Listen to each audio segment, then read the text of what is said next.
Jin Seowon was only a normal student who loved Murim novels and survival games. After leaving the army, he planned to study hard and fix his life, but one last game pulled him back in. As a top ranker in Loyal Ground, Seowon thought he understood survival better than anyone. But the next morning, a strange light appeared behind him, and before he could react, he was sucked into another world. And this time, losing might not be just a game. As he gets thrown to an unfamiliar space, he wonders if he is getting punished because his resolve to study was shattered in one day. He finally opens his eyes to a bright environment that is so loud. He manages to sit up, and to his ultimate surprise, he sees a lot of people standing around. There are some who are even fighting themselves with a sword. Looking at how they are all dressed, Seowon believes that they are cosplayers, but at the same time, he can't even understand what they're saying because they are speaking different languages. Seowon gets on his feet, and standing in the distance is a giant statue which freaks him out, and he starts asking himself where the hell he's managed to find himself. Suddenly, a window appears in front of him, revealing that 100 players have been detected, and at the same time, he can hear a voice in his head. Just then, the statue's eyes start to glow really bright while Seowon is informed that the system is being initialized. Moments later, he is informed that the language has been synchronized. Seowon still doesn't understand what is going on until he realizes that he can now understand everyone as if they have all started speaking in Korean. He sees two dudes, Escrow, a mage, arguing with another weird dude with an ugly face, Chiron. It appears that the two are also confused as to how they found themselves in such a strange place. Apparently, Escrow is an archmage, while Chiron works for the Demon King. Tired of seeing Chiron's ugly face, Escrow decides to end him with a powerful lightning magic. Chiron freaks out as he gets hit with lightning, but when everything settles, he is still standing strong. Chiron is shocked at this because there is no way he just took the hit head on and is still alive. In fact, he doesn't even feel anything, and another round of argument ensues between him and Escrow again. Escrow accuses Chiron, saying he is the one who dragged them from their world to such a weird place, but even Chiron is as clueless as he is. Seeing everything that is unfolding right in front of him, Seowon realizes that it is not a dream whatsoever. Just then, they are notified that the game is about to start, and the difficulty level has been set to easy. They are expected to get into the top 90, and the map that has been chosen is the King Kingdom's capital. However, those who get into the top 10 or higher will receive better rewards. The tutorial is skipped, and they are informed that in the waiting room, attacks between players don't hit. Just then, a map appears before them, and Seowon realizes that this is a game map. The system reveals that the game is called Cloyd Survival, and a brief explanation will be given to those who are just joining for the very first time. Apparently, the game will progress for 100 days, and each day, the map will get slightly restricted. They are told to be careful not to enter the restricted zone because they might be subjected to great harm. The system lets them know that the game is going to continue until there is only one survivor left. In addition, if the game finishes or they are eliminated, they will return to their original world. However, players who do not make it into the top 90 will not be able to participate in the game again. The system then tells them that they will soon descend into the map area where they can obtain items that will help them enter the top 90. Upon hearing all of these, Seowon doesn't want to believe his ears, and he starts thinking that he is probably dreaming about Loyal Ground. It then dawns on him that he might not even have a chance against the weird humans that surround him. Nonetheless, he is not prepared to die even if it is just a dream. Seowon is thinking about what to do when he suddenly gets insulted by another player who calls him messy hair. The dude looks really big, and he has a giant sword. He screams at Seowon, telling him that he's been looking around weirdly. He asks him where he is from, but Seowon stays mute, which aggravates the dude. He yells at Seowon again, asking him where he's from. The moment Seowon realizes that the game is starting in 3 seconds, he starts smiling, leaving the dude even more pissed. Just as he is about to be teleported away, Seowon flips off the dude because he is pretty sure that with his knowledge of Loyal Ground, he is going to survive and defeat riffraff like the dude. Before the dude can get to say anything or do anything, the game starts, and they all find themselves free falling from the sky. Seowon notices that the other players are descending in areas where there are many items, but knowing how dangerous those kinds of areas are, Seowon decides to start on the outskirts just to be safe. He locates a lonely house in the distance, and he screams the word descend to land right in front of the house. The moment he hits the ground, he is hit with motion sickness, but while he is still trying to battle with this, he hears a rustling sound around him, causing him to panic. With his blurry vision, he starts running towards the house, and he realizes that he wasn't able to see whoever might have landed with him, thanks to the motion sickness. Seowon dashes into the house, knowing fully well that he is done for if he comes across an enemy, and he still doesn't have a weapon on him. Seowon makes it into one of the rooms in the house, and he sits down to catch his breath. He starts wondering if the dude he provoked as the game started followed him. At this point, Seowon is already regretting his decision to have provoked the dude. He looks through the window, and when he doesn't see anyone around, he concludes that he must have heard the sound of the wind. After realizing that everything has calmed down, he decides to look through the house to find items. The first thing he finds is a heavy crossbow, and the moment he picks it up, he realizes just how heavy it is. However, he has no choice because it is better than nothing.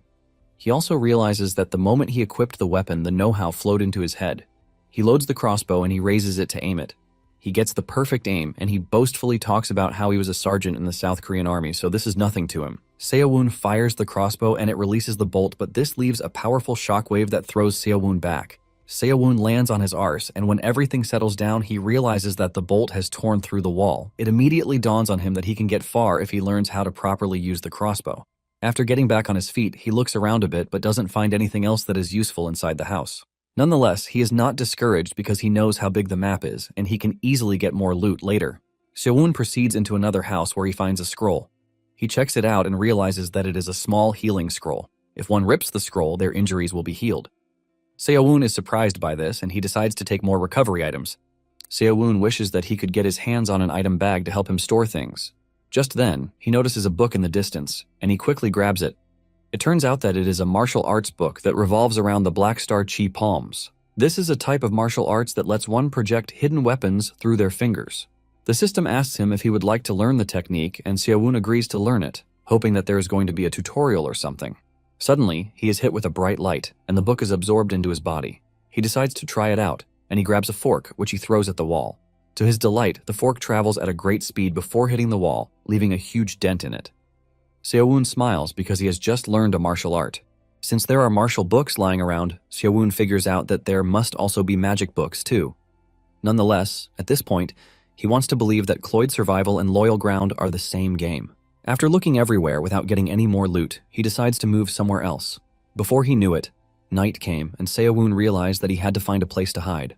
Moments later, he finds a house, but he is skeptical about the house since the lights are on. This means two things. It's either that there is a rare item that is hidden inside the house, or somebody is camping there. Nonetheless, he decides to enter the house while making sure he stays on his guard. He realizes that he doesn't even know how many people landed close to him, but it is always one of two things. It's either that they are a complete noob or a complete pro. After looking through the first floor, he realizes that there is nothing whatsoever, and he wonders if whoever is inside is hiding on the second floor. He starts thinking of his options, which are the martial art he just learned, or making use of the crossbow in his hands. Seo-woon slowly moves to the second floor with his crossbow perfectly aimed at the front to take down whatever enemy he comes across. When he reaches the upper floor, he is surprised that there is nothing serious, only a lantern that is sitting on the table. There is also a room, and he wonders if it is a trap. He proceeds to break down the door while expecting an ambush, but to his surprise, there is nothing of sorts. Seo-woon crashes to his knees in relief because there is no one in the room and realizes that he's been scared for nothing. He starts looking around, and he soon finds a ring, which is called the Ring of Strength. This is a ring that increases the user's strength by 20 points when equipped. Since it is a means of getting stronger, Seo-woon proceeds to wear the ring. The moment he does, he immediately feels the difference in how his body feels much lighter. In fact, the weight of the crossbow that was on his back looked like it was nothing. He wants to confirm how much the 20 points contribute, and he pulls up his info. Seo-woon looks really disappointed at his own stats because if not for the ring he just found, his strength stat along with his other stats would be trash. He then notices that in the class section he is classified as a martial artist. Seo-woon smiles because he's been blessed with something compared to when he just landed. He then decides to look through the floor more, and not long after this, he finds a subspace ring, which allows the user to store items in a subspace when equipped. Seo-woon wonders why he keeps getting rings, and after reading the info on the subspace ring, he realizes that it works just like an inventory. He tries it out by saying subspace, and a small portal appears in front of him. He dumps one of the healing scrolls in there, and realizes that it is much better than having to carry a bag around. Seo-woon admits that it would have been so good if something like this existed in real life. In fact, everything that he's found so far would be mind-blowing if he could take them back to reality.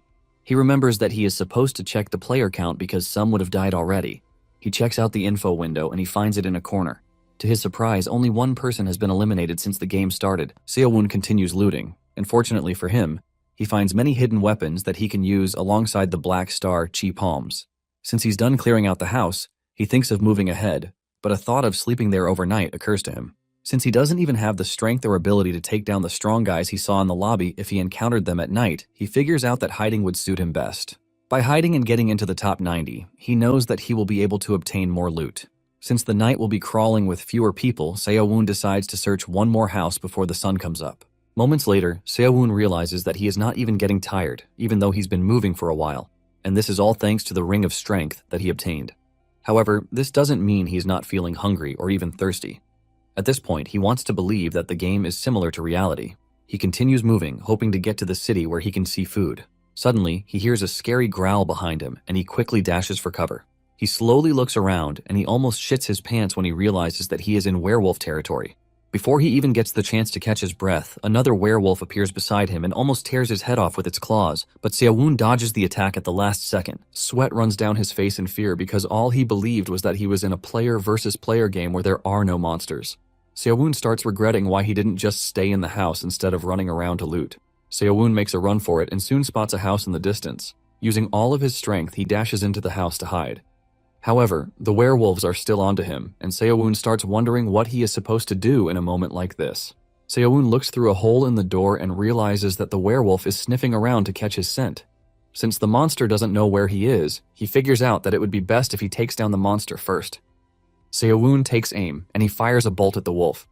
The bolt travels at an insane speed, and it hits the werewolf so hard that it crashes to the ground in pain. With one of them out, Seo-woon figures out that he has to find a way to deal with the second one. All his calm plans immediately go to shit when the last wolf comes straight at the house, attacking him. Seo-woon manages to dodge the attack, and he leaps backward to dodge while aiming the crossbow at the werewolf. He fires the crossbow, but the wolf blocks the bolt with its arm before lunging at Seo-woon. Seo-woon's life flashes before his eyes, but refusing to give up, he reaches into the subspace to get himself a hidden weapon. With the wolf close to him, he unleashes the hidden weapon using the Black Star Chi palms. The dagger flies through the wolf's body, rupturing its insides, creating a big hole in it, thus killing it, while Seo-woon confidently boasts about how he is never going to die to a mere underling. Even though he was boasting about being a top dog, Seo-woon was scared that he had almost died at the hands of a werewolf. He is glad that he had stashed the throwing dagger from before because it would have been so embarrassing to die at the hands of the werewolf. Just then, he realizes that the dead werewolf dropped loot, and he quickly checks it out. To his disappointment, he realizes that it is just water and jerky. He is pissed at this because he can easily just hunt for food.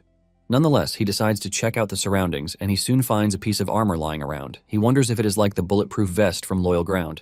Seo-woon grabs it and puts it on, but realizes that it is too big for him. Before he can take it off, the armor adjusts itself on his body. The system then tells him that he has equipped an advanced orichalcum breastplate. Thanks to this, he will now have resistance against fire and wind magic to some extent. Seo-woon is pleased with this because it raised more than 2 stats. Excited with the armor, he decides to look around more to see if there are any other exciting things that he can find. After looking for so long and about to give up, he finds a cloak. He doesn't know what it does, but he puts it on and he learns that it is a night cloak. Once it is equipped and one stays still in the darkness, the user will blend in with the darkness. As long as he is hidden, he is not going to be detected by magic, and the sounds he makes will be completely suppressed. Seo-woon smiles because this is a rare find, which means he will be able to avoid anybody he comes across at night. Seo-woon figures out that this is the best item for him to stay alive. He was initially confused as to why there was a house in the middle of nowhere, but little did he know that it was a top loot area. Seo-woon concludes that he just had better luck on the second day. He continues moving forward, and after a while he wonders why he hasn't even seen anyone so far. He starts thinking it is because he dropped into a random location, but suddenly, he hears a player breathing heavily while running in the distance.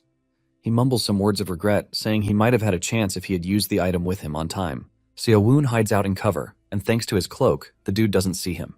The dude continues talking about how he never thought he would meet a mage out there, and Seo-woon is already thinking of taking down the dude with his crossbow since he looks weak. However, he hesitates to do this, but he reminds himself that he is just in a game and the dude is not real. Before he can make a decision, a bright fire shoots through the woods, taking down the dude. The dude is roasted to death, and after he disappears, he leaves behind a chest. Since there is no corpse and there is a chest, Seo-woon confirms that they are all in a game.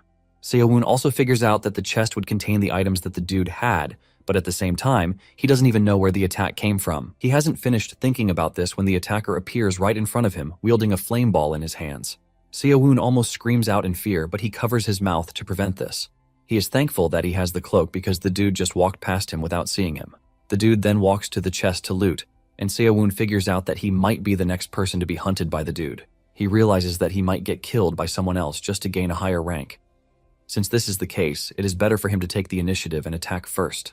Seo-woon fires a bolt at the dude, but the bolt gets stuck in the dude's barrier. The dude immediately realizes that he's getting attacked, and he starts to panic because he realizes that he's made too much of a commotion. Seo-woon fires another bolt that gets stuck in the dude's barrier. The dude panics because he can't even see who is attacking him, and if this continues, his barrier will break.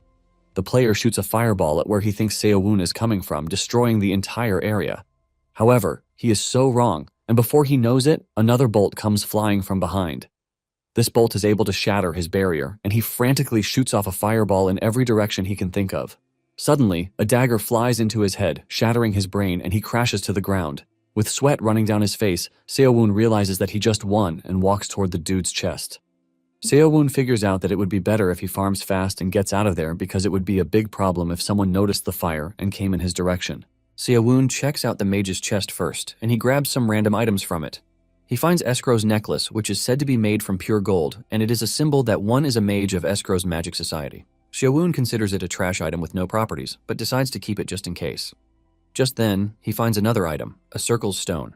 This enables the user to engrave a circle around their heart that allows them to use mana. Once used, one can learn the magic of that circle. With this, Seo-woon realizes that he can become a mage just like the dude from earlier. He remembers that the dude didn't get the chance to use the item, which is why he said that stuff from earlier. Seo-woon can only offer his condolences, while promising to put the item to good use in his stead. He then carries the rest of the chest and dumps it in the subspace storage so he can check it out in a safe spot. After moving around for a while, he finds a house, which he considers a safe spot to use the circle's stone. Before activating it, he is informed that he is going to remain motionless for 3 hours and won't be able to take any other actions during that time. In addition, he is going to feel slight pain as the circle forms. Seo-woon proceeds with it, and as he goes through pain, he manages to suppress his screams so he won't attract any players. After the 3 hours are over, Seo-woon cannot believe that the system told him he was going to feel just slight pain. What he felt was more than slight pain, as it appears that he was dying. He realizes that learning martial arts is easy compared to magic. He then pulls up his info, and to his surprise, he realizes that he now has 2 jobs, which are being a martial artist and a mage. Since the 2 from before are dead, he decides to check the player count again. He was expecting something low, but to his utmost shock, he realizes that the number of survivors has dropped to 45. He checks the kill feed and realizes that most of the dead guys were killed by a particular player, Nam Sagwang. Some hours earlier, Nam, who has a kid-faced look, was seen running through other players like they were nothing. Nam aims to attract attention to himself by killing a lot of players in the most ruthless way that he can. On the 3rd day, Seo-woon is seen freaking out about just how many people have died already. Seo-woon hopes he doesn't run into Nam because he is definitely going to die too. At the same time, he realizes that he might get the chance to enter the top 10 if Nam continues killing people the way he is.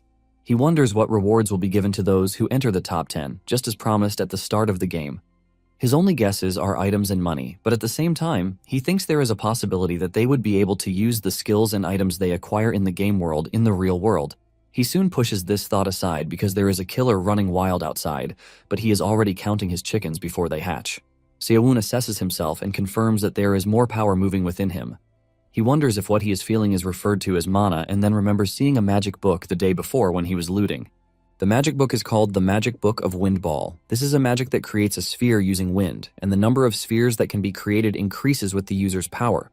Seo-woon then proceeds to learn it, and just like the martial arts book, it is absorbed directly into his head. Once he has fully absorbed it, he screams out the magic words to create a wind sphere.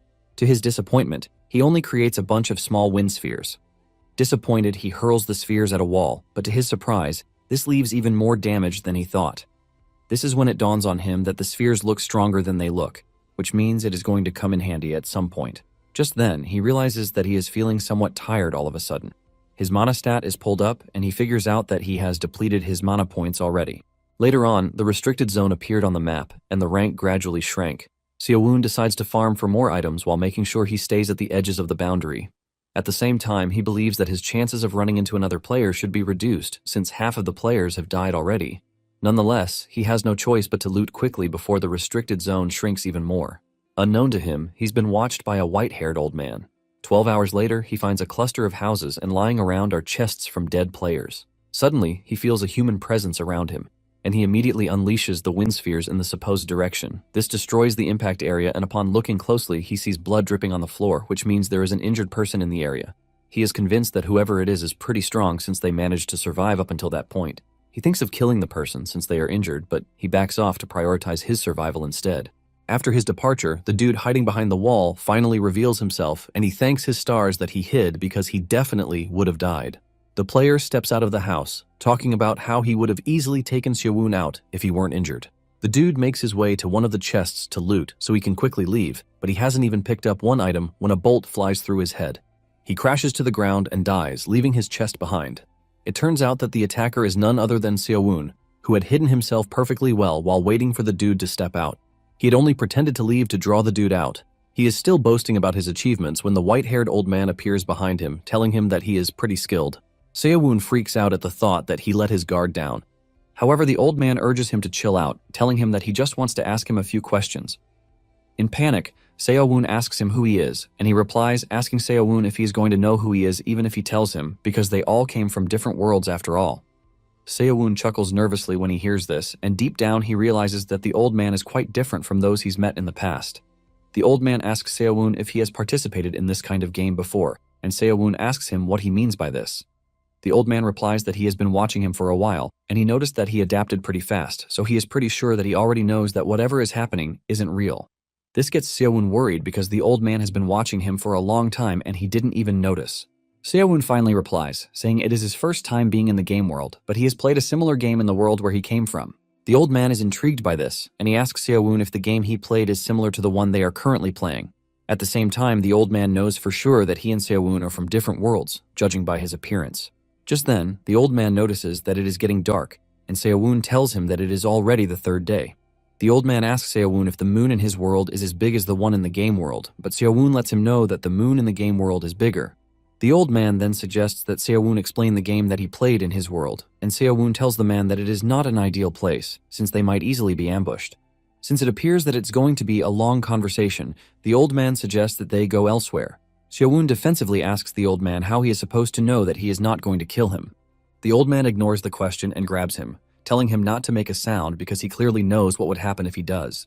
Before Seowon knows what is happening, the old man is already flying in the air while holding on to him. Seowon does his best to remain mute while gritting his teeth. Moments later, Seowon finds himself at the top of a tree, where the old man tells him that they are going to be safe. While the old man is aura farming by standing on the tree branch, totally balanced, Seowon is grabbing onto the tree.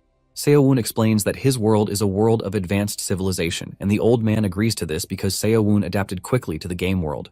Seowon wonders just how long the old man has been watching him, and suddenly, the old man tells him that he has been watching him since he landed. Apparently, he planned to enjoy the fresh air on the high mountains for the next 100 days, but he was intrigued by what Seowon was doing. The old man tells him that he only decided to talk to him because he was curious about why they were suddenly brought to the game world, and he urges Seowon to stop being cautious since he has no intentions of harming him. Seowon then replies that he has no idea why they were brought to the game world either, but the old man reminds him that he said he has a similar game in his world. Seowon says the difference is that people play it for fun, and they don't die for real. Seowon lets the old man know that he has no idea why they were abducted from their worlds by some strange, supernatural beings. However, Seowon says he is pretty sure that the game will serve as a good opportunity for someone, and the old man asks him what he means by this. Seowon reminds the old man that people don't die for real, and once someone is defeated in the game, they will be given a rank and a reward corresponding to their rank. Seowon believes that it is going to be rewards that are obtained in the game world, which include the skills and martial arts that one learns in the game world. However, he has no evidence to prove this just yet. Seowon says the old man might not need it, but he is pretty sure that those who are going through lots of struggles in life would see it as an opportunity to change their lives. The old man asks Seowon why he thinks his own life is without struggles. Seowon points out that the man looks like a martial arts master, so he is pretty sure that he has followers back in his world. Seowon says it cannot be compared to someone like him, who is pretty useless back in his own world, which is why he said it might be a huge opportunity for people who are struggling in life. The old man laughs out loud, telling Seowon that he sure says a lot of interesting things, but Seowon urges him to lower his voice so no one hears them. The old man then asks him why he was hovering his hands in the air, and this is when it dawns on Seowon that the old man has no idea how to turn on the map. Seowon then starts telling the old man tips and tricks that would be useful for him, and before he knows it, morning arrives pretty quickly. The old man drops them back on the ground and apologizes for taking his time, but Seowon assures him that it is nothing. Deep down, Seowon believes that it would be best for him to stay around the old man because it provides an avenue for safety. The old man then asks Seowon if there is any way he can repay him, since he learned a lot from him. Seowon immediately asks the old man if it is possible for him to learn some of his martial arts because he wants to survive until the end, and he needs the old man's help to do this. The old man laughs out loud, saying that what he asked for is possible, but he must also be prepared for the worst. Seo-woon asks him what he means by this, and the man replies that he basically means death, which means Seo-woon has the choice to make a decision on what he wants. The old man lets Seo-woon know that to succeed outside the traditional means, one has to pay a hefty price, and he asks him if he is prepared for this. Seo-woon then ruins the whole serious talk, reminding him that they can't die in the game world, and the old man has no choice but to agree with him. Since this is the case, the old man figures out that it is possible for him to use the method that he wants to. Seo-woon immediately asks the man if there is a way for him to get stronger, and the old man lets him know that it is worth trying at least. Seo-woon excitedly asks him what he is supposed to do, and the old man suggests that they see how much inner energy he has first. The man touches his head to feel his energy, and to his utmost disappointment, what he sees is a little amount of inner energy. The man tells Seo-woon that what he has is even smaller than what his house dog has, leaving him totally confused. Seo-woon reminds him that he already told him that there is no such thing as martial arts or internal energy in his world. The old man cannot fathom what is happening and just tells Seo-woon to sit in the lotus position in the meantime. Before the old man tries anything, he tells Seo-woon that he is going to feel so much pain that he will feel like he is going to die, but he still won't be able to move. Seo-woon asks what he is supposed to do when all of these are happening, and the man tells him to endure it because if he fails to do so, he is going to die. As the man starts the whole process, Seo-woon's senses shoot through the roof, and he can hear and sense everything in the surroundings. Everything appears to be normal until his internal energy starts to build up, and he screams out in pain while asking if he is going to die. It is as if his life force is shooting out of his body, and his pupils soon go completely dark. After a long time of pain, the man finally tells Seo-woon that it is all over. Seo-woon's face has turned pale already, and the old man commends him, telling him that being able to endure the pain means his body isn't all that bad. The old man tells him that he has fixed the flow of his chi, so his body will definitely be different from before. Seo-woon asks him what he is supposed to do, and the old man reminds him that he said he wanted to get stronger. Because of this, he has already pushed his soul a bit away to create an inspiratory gate in the said space. He explains that people are born to absorb the world's chi solely through breathing, but Seo-woon now has another gate to help him absorb special energy other than just through breathing. Seo-woon asks him what changed, and the old man explains that people consist of body, mind, and soul. These three are basically held together by life chi. He asks Seo-woon what he thinks would happen to the life chi if someone dies, and Seo-woon assumes that it is going to disappear. The old man lets him know he is wrong, but it disperses rather than disappears. In the end, the dispersed life chi gets absorbed by nature, which allows the life cycle to continue. However, there are those who consider this logical cycle a waste, and they even murder to absorb others' life chi. Those who have bodies full of others' life chi are in an unstable state, and in the end, the harmony of their yin and yang scatters, causing them to lose their martial arts or die. The old man tells Seo-woon that the mind technique he passed on to him allows him to absorb the scattered life chi to help him increase his internal energy. Seo-woon freaks out, asking if this means he might die, but the old man assures him that he is a bit different because, unlike them, who reconstructed their veins to create a gate, the old man used his soul for it. Since Seo-woon doesn't have inner energy at all, it is just like a blank sheet. The old man only tweaked his veins to allow him to absorb the life chi harmoniously. He asks Seo-woon if he understands why he gave him the mind technique that is forbidden in his world, Jungwon, and Seo-woon replies that it is because of the game's setting. The old man confirms this, commending Seo-woon's intuition on how quickly he catches on. The man reveals that he could feel chi where people died, which means the only way he can succeed via the mind technique he was taught is through murder. However, this doesn't happen to be an issue because if he wants to survive in the game world, he has to eliminate others. The old man is pretty sure that by the end of the 100 days, Seo-woon would have reached quite a level. The old man decides that it is time for them to part ways and lets Seo-woon know that it would be nice to see him again. Before he leaves, Seo-woon urges the old man to at least tell him his name, and he replies that it is Jang Doshon. Seo-woon bows to Doshon, assuring him that he is never going to forget his help. Doshon urges Seo-woon to get used to breathing deeply because by accumulating inner energy through concentrating on his dantian, he is going to get stronger slowly. Before leaving, the old man tried to pull out the map just like Seo-woon taught him, and he was able to do it. Doshon then tells Seo-woon that he will see him again when the opportunity arises. Just then, Doshon leaps off into the distance, vanishing like he was never there. Seo-woon watches in awe and realizes just how cool it would have been if he could use the same trick as the man, because he would be able to go around comfortably. Nonetheless, Seo-woon decides to move to the limited area's outskirts as planned.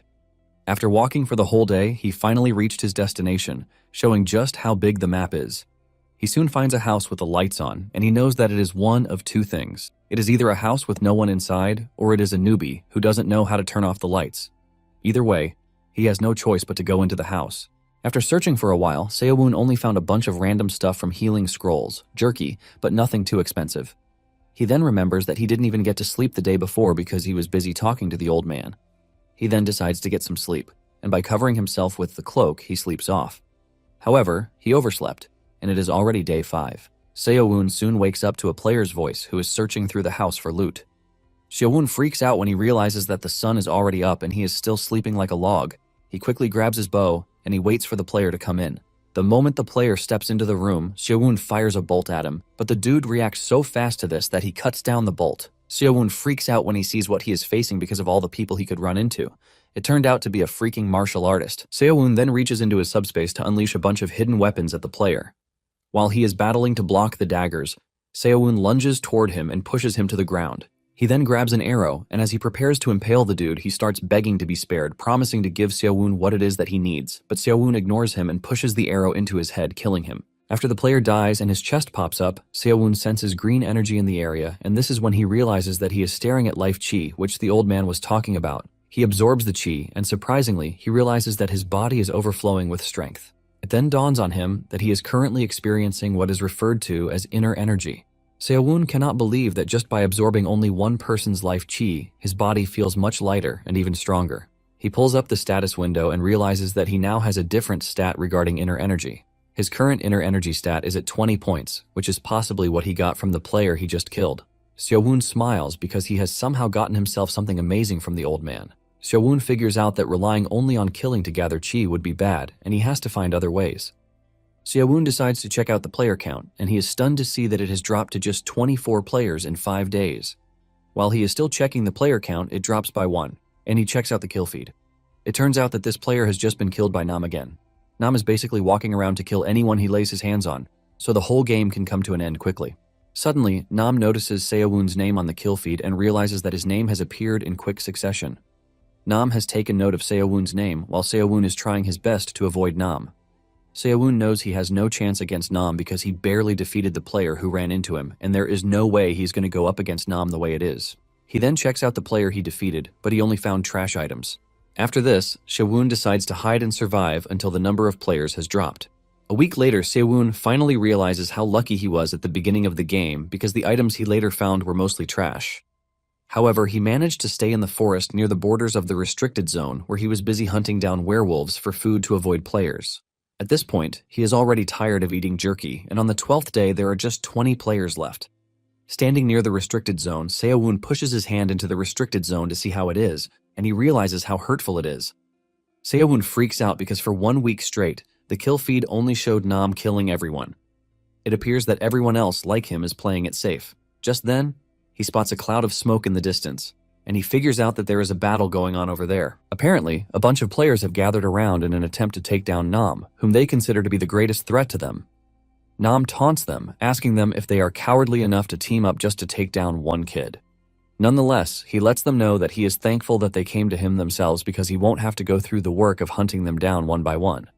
Nam asks them if they are ready to die, just as they have come there to kill him.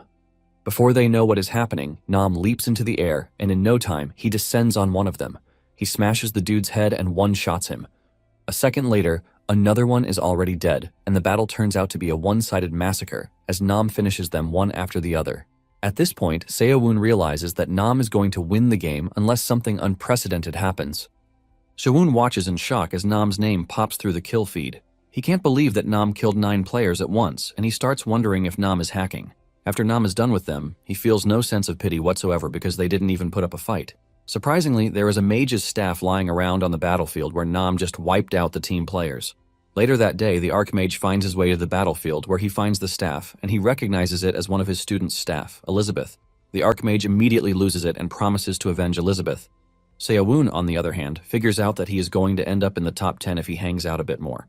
At the same time, he knows that he has to get his hands on some really good items if he wants to survive. Seo-woon looks around by standing in a tree and he notices a mansion in the distance. He figures out that the mansion will probably be outside the safe zone the next day, which makes it the last spot for a proper farming run. Seo-woon makes his way into the mansion and he is blown away by how extravagant it is. He finds a royal guard's armor, but decides not to take it because it is going to weigh him down. However, he is convinced that there will be more good stuff in the mansion, so he continues moving around. Moments later, he finds an elixir that increases internal energy, but it takes 3 hours to use. Seo-woon is excited by this because with this, he can get inner energy without absorbing life chi. He continues looting and he finds some more good stuff, like a martial arts manual. However, he can't use the elixir yet because he has to remain motionless for 3 hours to absorb it. Moments later, he finds a cellar, and he believes that there is going to be something good in it. Suddenly, the entire house gets hit with a big explosion that causes Seo-woon to scram out of there. He leaps into the distance and manages to take cover behind some bushes while wondering what is happening because he is pretty sure that no one followed him. Suddenly, he spots the Archmage in the distance, and it turns out that the explosion was aimed at Nam Sagwang. The Archmage commends Nam for surviving his explosion, and Nam threatens to beat the Archmage up until he shuts his mouth. Unknown to them, Seo-woon is watching from behind, and he can't believe that the Nam who has wiped out 90% of the players is just a freaking kid. Escrow remains in the air and raises his staff in the air and unleashes a powerful lightning on Nam. Nam manages to dodge this, and Escrow yells at him, asking him how long he plans to keep dodging. He urges Nam to face him just like he did against Elizabeth. Nam might have managed to dodge the attack, but he knows that Escrow is not just all talk because he hasn't seen someone as strong as him before, even in Zhongyuan. In fact, some of his skills scare the shit out of Nam. Escrow then conjures another powerful lightning storm, which he plans to use to kill Nam. Seeing the lightning move straight at his position, Nam realizes that he is definitely going to die if he gets hit. He puts his all into dodging while leaping towards Escrow, aiming to cut him down, but Escrow's barrier is pretty tough, and he smashes Nam's body with his staff. However, this turns out to be just an illusion. At that same time, it starts raining, and Seo-woon realizes that it is because of Escrow's magic, which shows just how powerful he is. It turns out that the real Nam is making a run for it, and Escrow yells out at the top of his lungs, promising to find Nam to kill him. Nam manages to escape, but he promises to put up a better fight next time. However, he is wise enough to know that he must retreat at that point, so he can recover. In the end, Escrow descended to look around for Nam but couldn't find him. Seo-woon realizes that he only survived thanks to his cloak of hiding. Seo-woon then proceeds to the cellar he saw earlier and wonders if it is a safe that has something important inside. He opens the cellar and proceeds into the deep basement. He uses a lantern to create light up the way as he descends, and he is glad that he took the lantern when he was looting the day before. Upon getting to the basement, he sees food hanging around, and this is when it dawns on him that it might just be a food cellar. He is disappointed because there is not much place to get good items, and what he found was a freaking food cellar. However, after thinking about it, he realizes that the only thing he's been eating is tasteless jerky. An hour later, Seo-woon is seen smiling after he's eaten so much good food. After he is done feeding himself with food, he figures out that it is time for him to consume the elixir. In addition, he has a martial arts manual, which is called Unrestrained Fist. Apparently, the man who created the martial arts poured his heart and soul into it, but the art was later lost due to the lack of disciples. Seo-woon is not entirely impressed, but he believes that it is still better than nothing. He decides to just drink the elixir first and think about all that later. Upon gulping up the elixir, Seo-woon cries out in pain as his dantian is filled with so much inner energy. He realizes that the amount he absorbed earlier can't even be compared to what is currently running through his body. He senses that his movements have already become dull, which means he won't be able to move for 3 hours, just as the system said. 3 hours later, Seo-woon can finally move, and he lies on his back because he has been staying still for 3 hours, which is quite tiring. Seo-woon is proud that he even managed to survive for over a week without getting killed by Nam or Escrow. On the 13th day, Seo-woon emerges from the cellar, and just as he suspected, he was already near the restricted zone. He checks the player count, and to his surprise, it is down to 10 players. He wonders if someone died during the night, and when he checks out who it is, he is shocked to find out that it was Do-cheon. Apparently, he had taken himself out, leaving Seo-woon to start wondering how and why the old man did it. Even though he is happy that he made it to the top 10, he is not exactly happy with how it happened. Just then, the map starts to shrink, and Seo-woon figures out that it would be bad if he were killed by the restricted zone after everything he went through. He quickly moves away from the zone and figures out that he is going to stay with the same strategy that has kept him alive so far because, for someone like him who is weak, this is the only way he can climb higher. Seo-woon is minding his business when a large fireball suddenly comes his way, and he almost gets caught in it. He manages to dodge it, but fear grips him when he realizes that there is only one mage strong enough to summon a fireball that big, and it is none other than Escrow. He finds himself face to face with Escrow, and Escrow expresses his disappointment because he thought he had caught Nam. But it was just a new face. Seo-woon realizes that he got caught because he was using his newfound internal energy to move quickly, which caused him to run straight into Escrow. Escrow then asks Seo-woon if he knows where Nam is because this is the only way he is going to leave him alive. Unknown to the two, Nam is behind them, and he is smiling maniacally because they don't know what's coming for them. Seo-woon is forced to ask Escrow what he means by telling him where Nam is when they just met because there is no way he is going to know what the hell he is talking about. Escrow continues by saying Seo-woon and Nam look like people who are from the same region. While they are in the middle of this, Seo-woon spots Nam leaping toward Escrow from behind. Escrow suddenly senses something hitting his barrier from behind, and when he turns around, he realizes that it was Nam. Nam teases Escrow, telling him that he is fully recovered, but as it stands, Escrow lacks mana. Seo-woon, on the other hand, is freaking out because Nam just appeared out of nowhere. Nam punches Escrow's barrier, telling him that he's going to finish him once and for all. However, Escrow confidently tells Nam that his attack can't reach him. Before he knows what is happening, he senses his throat tearing apart. Nam has somehow broken into his defense, and he taunts Escrow, asking him if he's ever heard of enhanced energy. It is arm energy, which is a martial art under enhanced energy, and it is pretty rare, which is why people don't really master it. Nam admits that he never thought he would have to use it in the game world, and he tells Escrow to consider it an honor because he is the first person he will be showing the skill to. Escrow coughs up blood while grabbing his throat in pain as blood gushes out like it is nothing. Nam tells Escrow that it would have been easy for him to make it into the top 5, but his greatest mistake is meeting him. While the two are handling their business, Seo-woon is thanking his stars because Escrow would definitely have killed him if Nam hadn't shown up. Seo-woon decides to run away while the two are still distracted.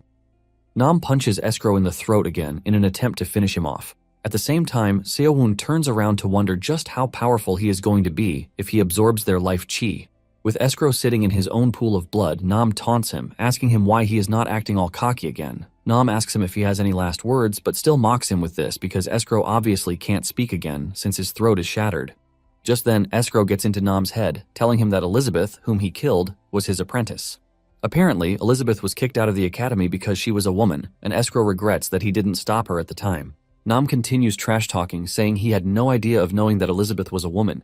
But Escrow lets him know that it is finally time to shut his filthy mouth. Nam wonders what Escrow is talking about, but just then, Seo-woon looks up and sees a meteor crashing down on their position. Nam panics because he has no idea how Escrow was still able to cast a spell, even though he is on his last shred of life. Escrow lets him know that it is the ultimate spell only an archmage can cast using their mana and life chi as the price, and it is called Armageddon. Nam makes a run for it, and Seo-woon also does the same. Seo-woon starts freaking out, regretting the fact that he didn't run away when he had the chance. The meteor ends up crashing down with Escrow, hoping to see Elizabeth very soon. The impact of the meteor leaves a devastating effect that shatters everything in the surrounding area, setting them on fire like a nuclear bomb. Meanwhile, there is another elf just like Escrow, who is watching the whole thing from a far distance. And when he saw the magnitude of the spell, he figured out that the only person who can do this is none other than Escrow. When everything finally calms down a bit, Seo-woon is seen groaning in pain while regretting his action not to have run away when he had the chance. However, he is not ready to die just yet, and he reaches into his subspace to whip out healing scrolls. He had saved up a ton of healing scrolls just for a situation like this. Seo-woon figures out that he never would have made it out of the meteor's range if he hadn't taken the elixir beforehand. After using the healing scroll, he realizes that he is still in so much pain, which means one scroll is not enough. In the end, he tears up all the scrolls he had saved up just to heal himself and relieve the intense pain that he is feeling. Seo-woon then checks the kill feed, and he confirms that Escrow actually died, and he is disappointed that he isn't able to absorb his life chi.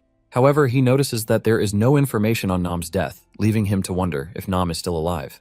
Just then, he hears low sounds coming from a certain direction, and he traces them. To his greatest surprise, he finds Nam groaning in pain, begging for help. His lower body and his arms have been torn off by Escrow's devastating attack.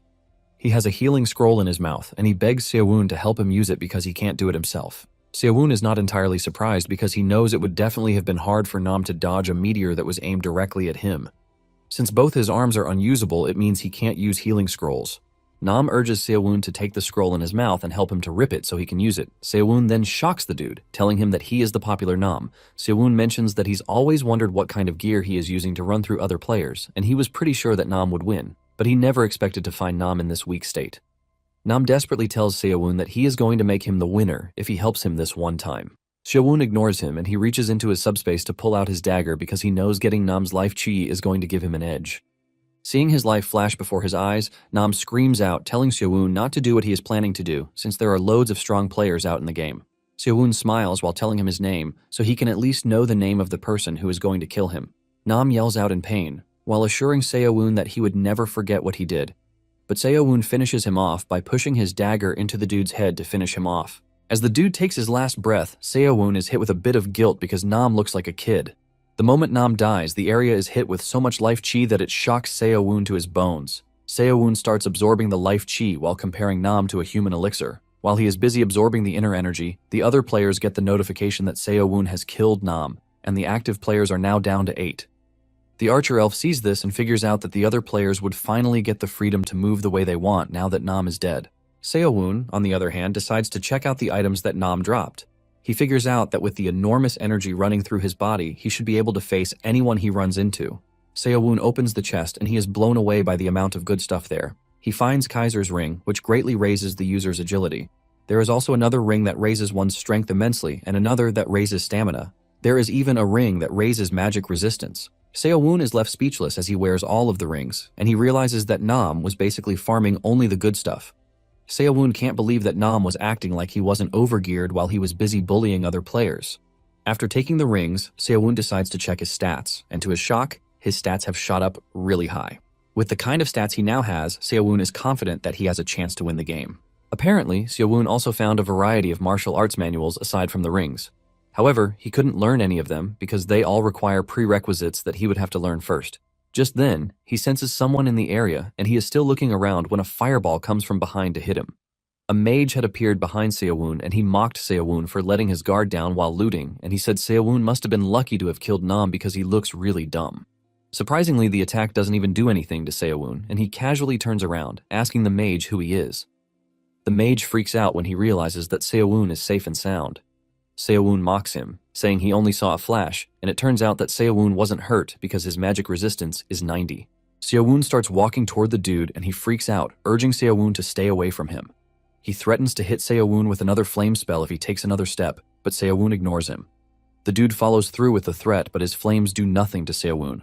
The mage proceeds to use even a greater spell to unleash an explosion, but the moment Seo-woon gets close to him, he casually activates one of the martial arts that he learned, the piercing fist. He punches the dude so hard in the chest that he feels his insides getting turned upside down. The mage was sent flying and was only stopped by a tree. Seo-woon is surprised that the martial arts that he didn't even think too much about turned out to be amazing. However, it appears that the strength of a martial art varies based on the amount of inner energy one has. Just one punch from Seo-woon is enough to kill the mage, and the number of players goes down to 7. Seo-woon figures out that an average mage won't be able to touch him again since his magic resistance has gone up to 90 points. He figures out that all the guys who were hiding because of Nam have started coming out, and it is about to be a long night for him.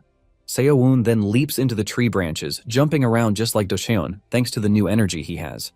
1 hour later, he is hiding out in the woods with his cloak active when he hears a loudmouth dude screaming out his name, telling him to come out and face him.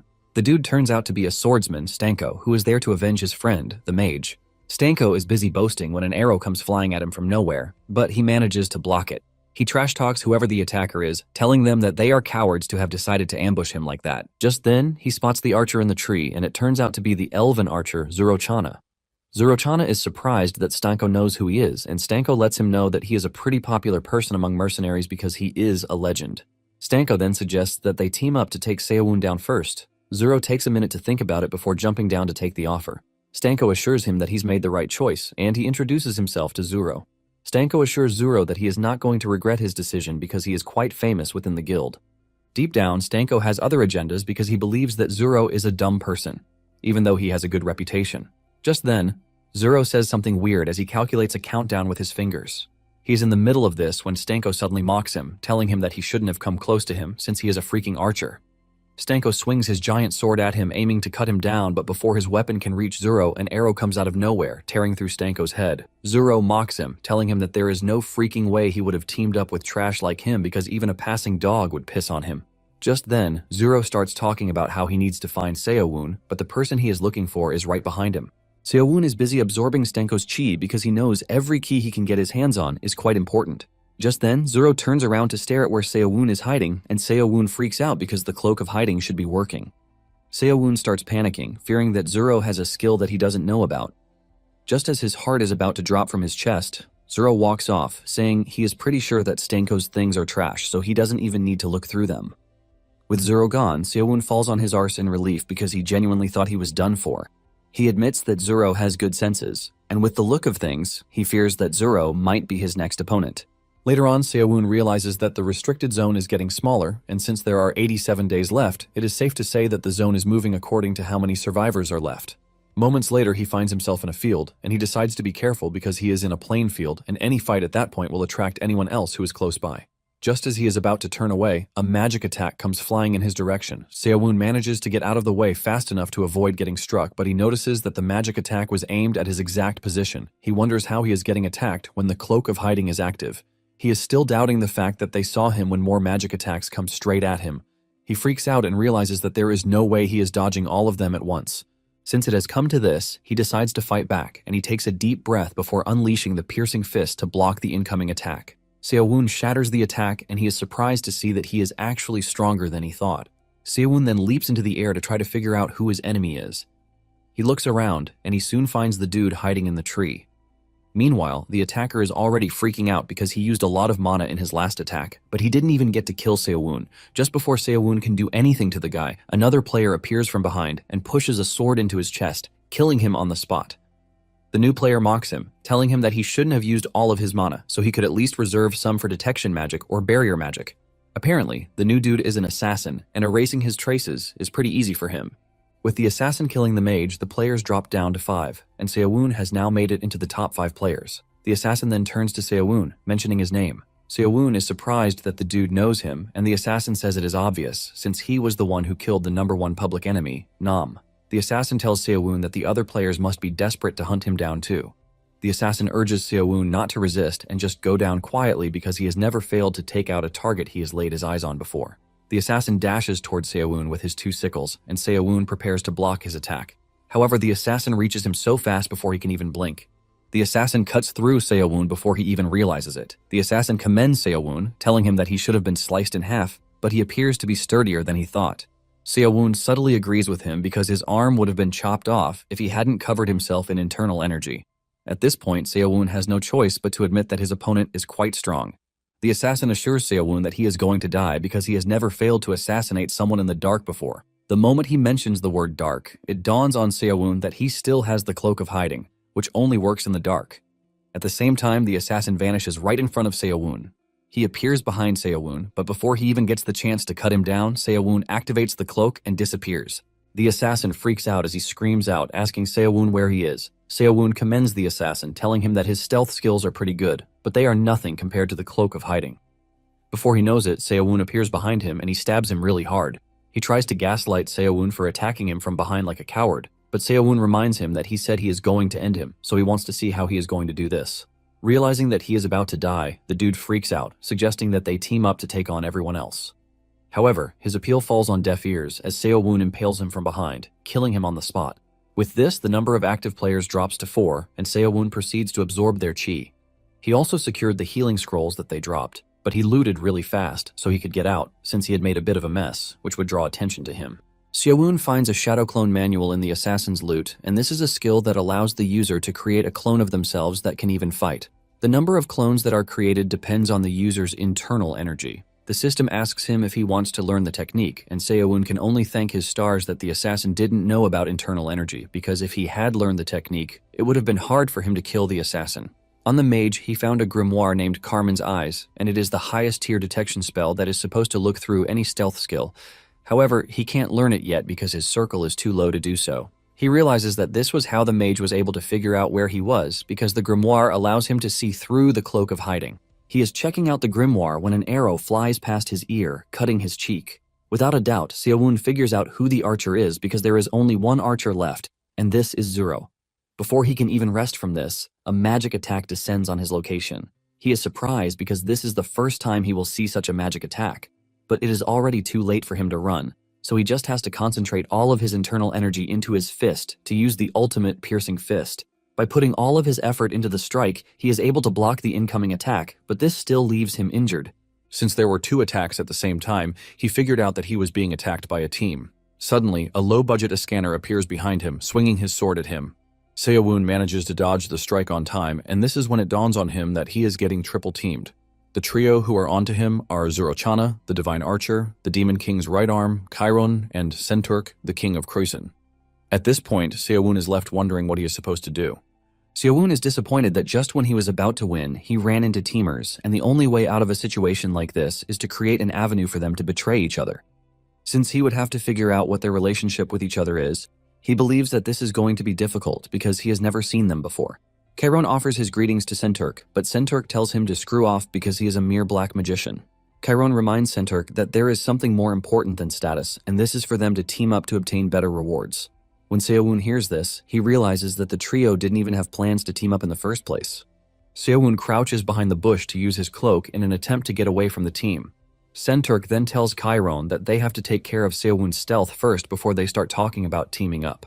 Chiron then tells Senturk that they don't have to worry about this because he is the right guy for the job. Chiron then raises his hands to unleash a magic spell that releases a mini sun in the sky to make sure that the whole area is rid of darkness. Senturk commends Chiron, telling him that he is actually smarter than he looks. Seowon freaks out because he never thought there was a method like this that would easily make the cloak of hiding useless. Chiron then talks about how glad he is that Nam actually took care of Escrow, who would have been a pain to deal with. Chiron lets Seowon know that it is his own turn to die in the name of the Demon King. Chiron then unleashes a magic attack, and he lunges at Seowon. Seowon panics, but at the same time he tries to think of a way out. He remembers that mages are weak at close range, which means if he can get close, Chiron might end up getting caught up in his own magic. Seowon kicks his plan into action, and he dashes toward the dude, aiming to finish the fight in close combat no matter what. Chiron realizes what he is trying to do, and he pushes the magic towards him, but Seowon is not about to give up. He figures out that he needs to wrap his body in as much internal energy as possible so he can reduce the damage to his body. He is ready to push through the magic attack no matter what it takes. In the process, he is informed that the cloak of hiding has been damaged and it will not be functional until it is repaired. Seowon cannot believe that his internal energy is cracking up, and he has just lost the cloak of hiding too. Believing that Seowon is dead, Chiron stops attacking because he doesn't think there is anyone who would survive the magic attack that he just used.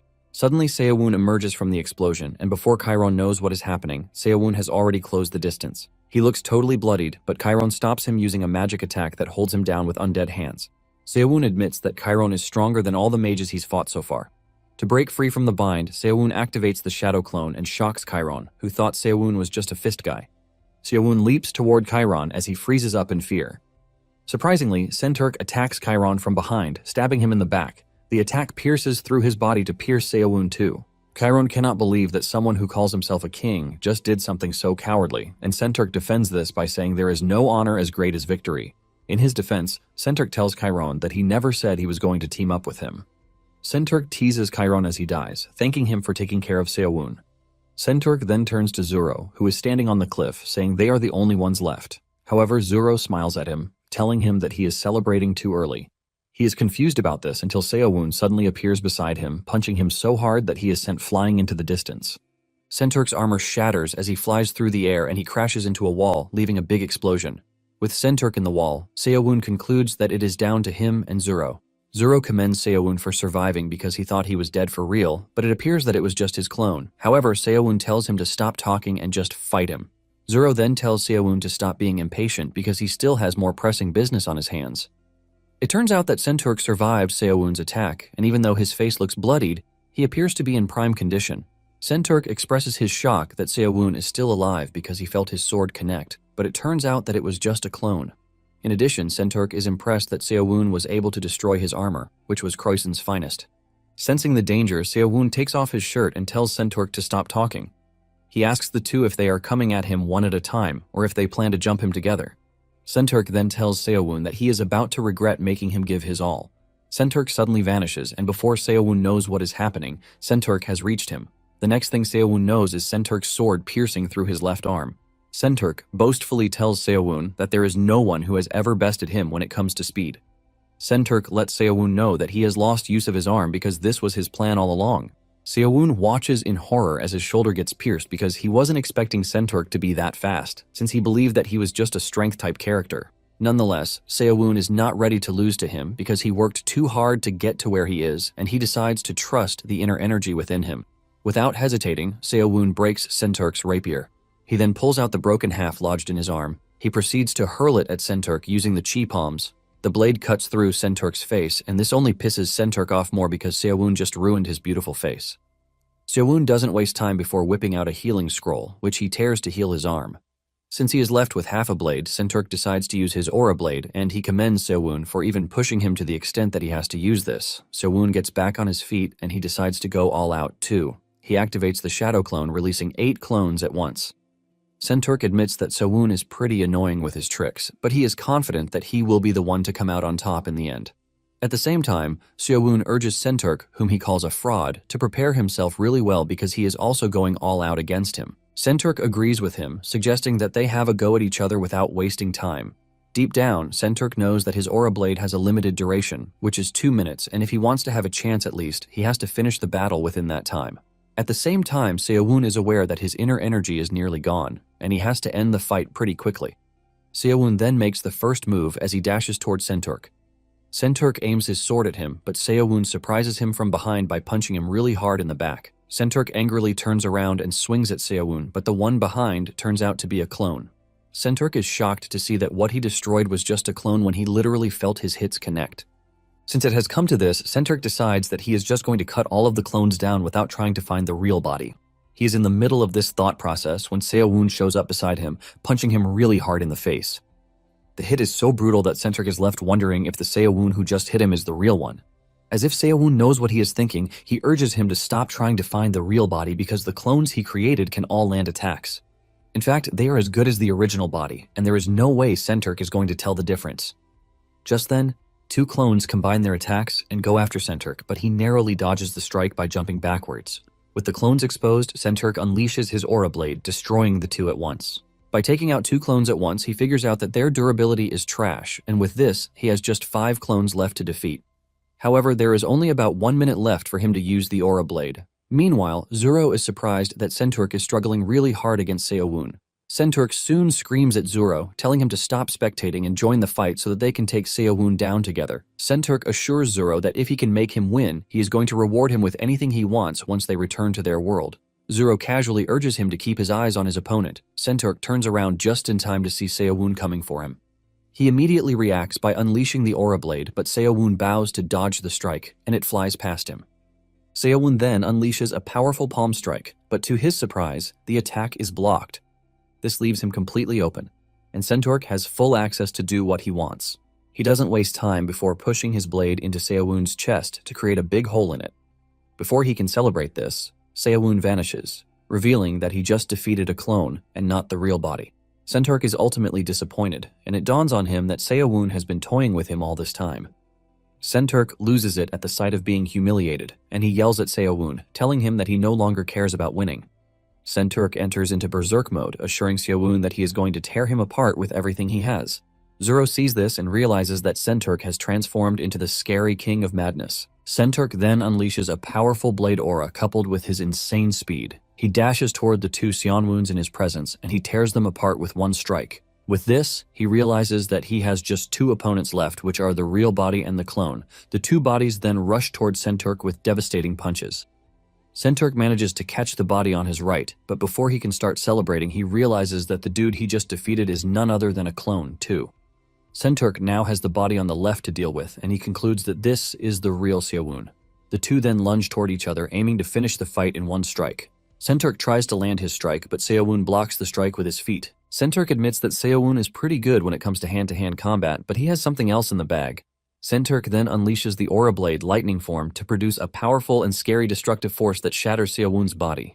Sewon crashes to the ground in pain, urging Senturk not to finish him off because Zoro appears to be the only one benefiting from their fight. However, Senturk ignores him and pushes his sword into his chest, destroying Sewon on the spot.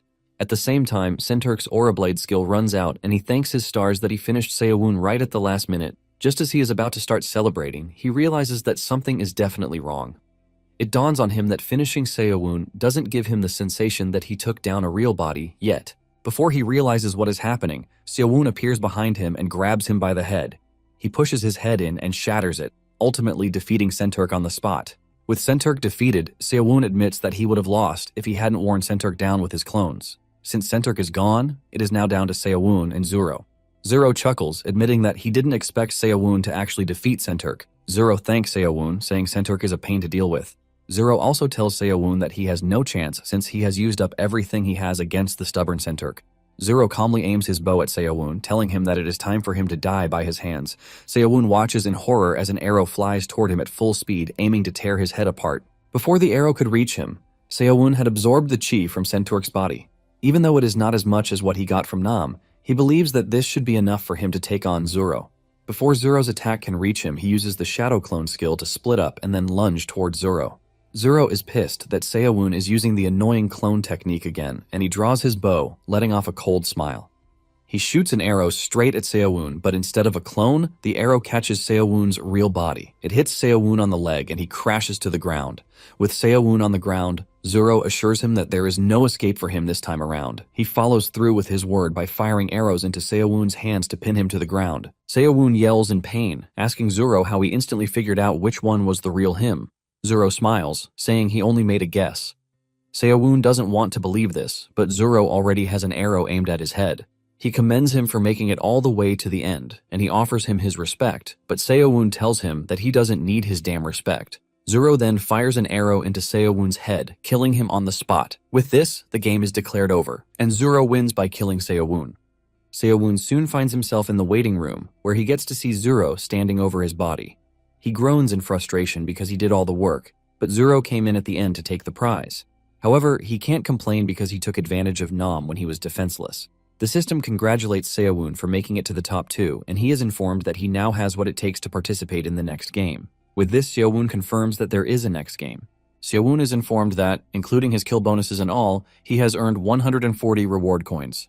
Seo-woon is confused by what they mean when they say coins. Just then, the system summoned all the items that were acquired by Seo-woon. As the items come up, Seo-woon realizes that he actually picked up some really good loot. The system informs Seo-woon that he can take the items he obtained by spending his reward coins. Seo-woon checks out the Shadow Clone technique, and he freaks out when he realizes that it costs 130 coins, which is almost all of his coins. Surprisingly, the system lets him know that the top 5 survivors get a chance to spin a roulette wheel to win a random item. Seo-woon is surprised that there is a gacha, and to make it even better, he gets to spin twice because he took second place. Seo-woon is glad to hear this, because this means he can save up some coins if he manages to get the Cloak of Hiding or the Shadow Clone. The wheel starts moving, and the first thing that pops up on the screen is the Shadow Clone. Seo-woon screams out frantically, urging the wheel to just stop right where it is. However, it stops only when it gets to Escrow's necklace. Seo-woon holds his head in frustration because of all the things he could pull, he went ahead to pull the cheapest. Seo-woon cannot believe that he looted a lot of good stuff only to be given garbage. Just then, it dawns on him that he still has one more chance. He immediately calls on every divine being he can call to help him out. The wheel starts moving, and when it gets to the subspace ring, he screams out just like before, telling it to stop, but it continues moving. Surprisingly, it ended up on the Shadow Clone option this time around, and Seo-woon celebrates like a madman. Seo-woon knows that with this, he can use his coins to get other good stuff, since the Shadow Clone is the most expensive of all. The Shadow Clone technique is handed over to him, and the system tells him that he can use his coins to purchase additional items. The moment he is done, he will be transferred automatically. After going through his loot for a while, Seo-woon made his choices instead of moving around aimlessly. In no time, he was done shopping, and the system wished him luck in the next game. Seo-woon flies through an empty space, and before he knows it, he finds himself back in the alleyway where he initially disappeared from. Sitting on his palm is the subspace ring that he got from the game, and this immediately tells him that he wasn't dreaming. He equips the ring and then picks up his bag. As he walks away, Seo-woon smiles because he can feel that there is something really different about him now. Seo-woon knows that there is going to be a next game, so he has to get ready for it. Seo-woon is prepared to take first place in the second game no matter what it takes. Seo-woon then heads to the studio apartment that his parents got him, which is close to the school. He was supposed to stay there studying for his English test while preparing to return to school. However, at this point, his focus is on growing stronger with the things he brought back from the game. The moment Seo-woon enters his room, he sits in the lotus position because he is not ready to play the next game, like a noob. He notices that his energy core is empty, and he wonders if he used all his inner energy in the final battle. Seo-woon figures out that it would be better to cultivate as the old man taught him so he can recover as much as possible. Seo-woon remembers the information the old man gave him when he was in the game, and how he had told him that he would like to see if he was up to the task of getting strong like him or not. 4 hours after he started the process, Seo-woon let out a groan of frustration because the amount of inner energy he had gathered was so little. Seo-woon realizes that everything is different from the game, and with the way things are going, it is going to take years before he can even feel something inside him. Seo-woon decides not to waste any more time and just organizes the items he brought back. While looking through his items, he wishes that he had been able to get a better martial art than the one he got. It then dawns on him that he might have to start training in the martial art little by little, just like inner energy. He realizes that if this is the case, there is no way he is getting strong anytime soon. The system asks Seo-woon if he would like to learn the martial art, and it dawns on him that the system from the game works in reality too. Seo-woon starts swinging his arms and legs in his room, performing the martial art technique. After he is done learning it, he realizes that it can't be compared to when he was full of inner energy. Seo-woon checks his storage to see what else he has, and he realizes that Escrow's necklace is part of the items he brought. Since the necklace is said to have been made from pure gold, Seo-woon bites down on it to confirm, and to his surprise, it is not a fake.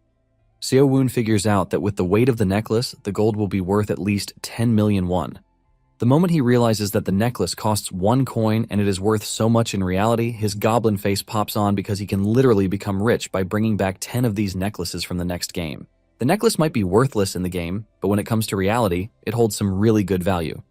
Another item he got was the refined troll's blood, which is supposed to guarantee a healthy life for a whole year for whoever drinks it. Seo-woon only brought it back because the effect sounded tempting, and if he manages to sell it to some rich terminal patient, it would go for whatever price he wants. At this point, Seo-woon is convinced that the game is going to be a huge opportunity for him. Just then, his tummy starts making weird noises, and it dawns on him that he has just been eating trash in the game.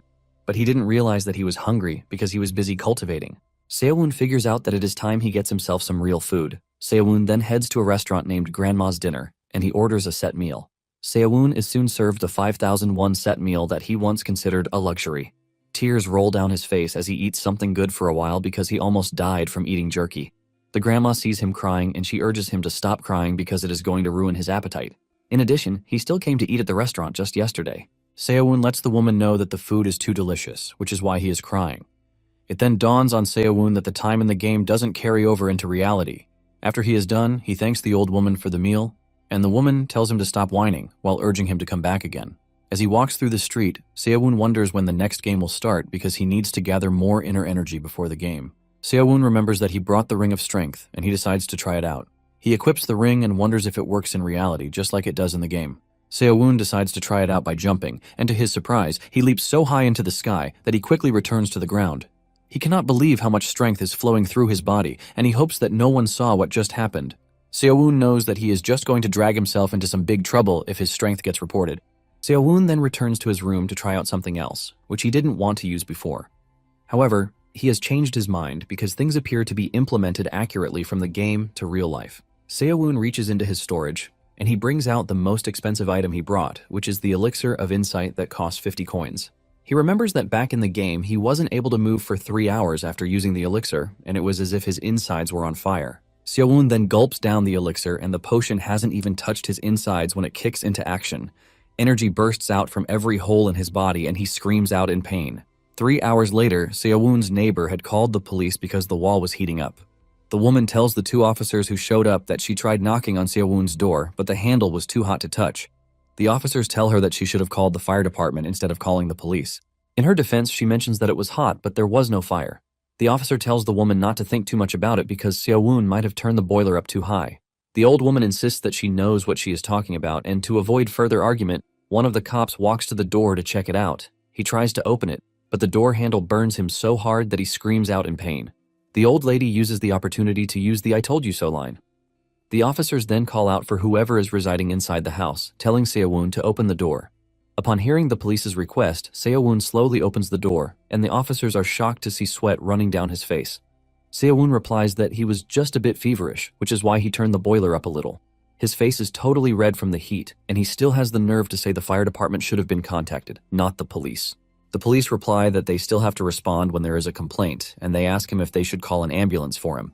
Seo-woon refuses, saying it is just a mild cold, but he is definitely going to be fine after some rest. The police decide to back off, since Seo-woon claims that he is fine. As they leave, the police tell the old lady to stop calling them for issues like this because it is just stress for them. Seo-woon then closes his door and he crashes to the ground, thinking about how he nearly died. Apparently, the elixir's energy boiled like fire, and if not for white martial physique arts, he wouldn't have been able to contain it. This tells Seo-woon that, unlike the game, there is still a risk when using elixirs in reality. Nonetheless, he has to try out his skill. He then uses the unstoppable fist and swings his palm forward, which immediately unleashes a massive force that destroys his chair. Seo-woon is able to see how effective the techniques are, but at the same time, he has to sell some of the items he brought back to at least buy himself a chair. The next day, Seo-woon heads to a public gym in an attempt to polish his skills, but he soon realizes that it was a mistake because it is too crowded. He is in the middle of his training when he spots some high school delinquents. The leader of the group is smoking a cigarette, and an old man walks up to him, telling him that it is not right for students to smoke. The dude rudely tells the old man to screw off because even his own parents don't say anything about him smoking. The old man continues by saying that the delinquent's parents must have done a bad job raising him. This immediately pisses off the dude, and Seo-woon could see that something bad is about to go down. The delinquent raises his arm to slap the old man, but Seo-woon comes out of nowhere, kicking the dude in the face.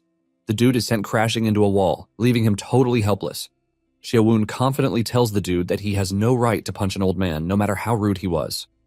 Just then, a big dude, who is also a delinquent, appears on the scene, and Seo-woon realizes that he just made everything more complicated than he planned. Apparently, the dude Seo-woon just kicked is the big guy's younger brother. The big guy asks Seo-woon if he was the one who beat his brother up, and Seo-woon replies that his brother caused the problem first by showing no respect to the elderly. Seo-woon tells the dude that high school kids should be informed that smoking in public is not allowed, and they might get into trouble for it. Seo-woon laughs at the dude, telling him that he should have educated his younger brother better. Seo-woon tells the dude that he might have gone a bit overboard, but he didn't have a choice but to. Seo-woon is still yapping when the big guy throws a punch at him, but Seo-woon dodges the attack and he counters with a punch that sends the dude flying into the distance. The big guy groans in agony as he coughs up blood, and Seo-woon panics because he didn't control his strength properly. Instead of staying down, the big guy decides to act more rashly as he pulls out a butterfly knife, telling Seo-woon that he is going to kill him. Seo-woon sees this and realizes that the brothers are birds of the same feathers. The big guy rushes towards Seo-woon and takes a swing at him, but Seo-woon dodges the attack. The dude takes another swing, but Seo-woon easily dodges the attack. As the fight progressed, Seo-woon could see that fighting ordinary people was too easy for him. Tired of the dude swinging around, Seo-woon goes low and kicks the dude in the foot to knock him down. Before taking a punch at the dude, Seo-woon figures out that he has to control his strength because if something goes horribly wrong, he is screwed. He decides to stick to 50% of his strength and he punches the dude with the undefeated palm strike. Even with 50% of his strength, the dude is sent flying into the distance and he crashes into a tree with his face totally disfigured. Those who are on scene start taking pictures in shock, but Seo-woon is the biggest person in shock since he had no intentions of beating the dude up that much. He nervously teases the already knocked out dude, telling him to stop acting. Seo-woon then walks over to the brothers, telling them to behave themselves from that moment forward. Before things get a little out of hand, Seo-woon rushes off from the scene. As he leaves, Seo-woon starts regretting his decision to have shown his strength to a regular person, because if the two had died, his life would have definitely been over. Seo-woon figures out that he would need proper training to control his strength perfectly.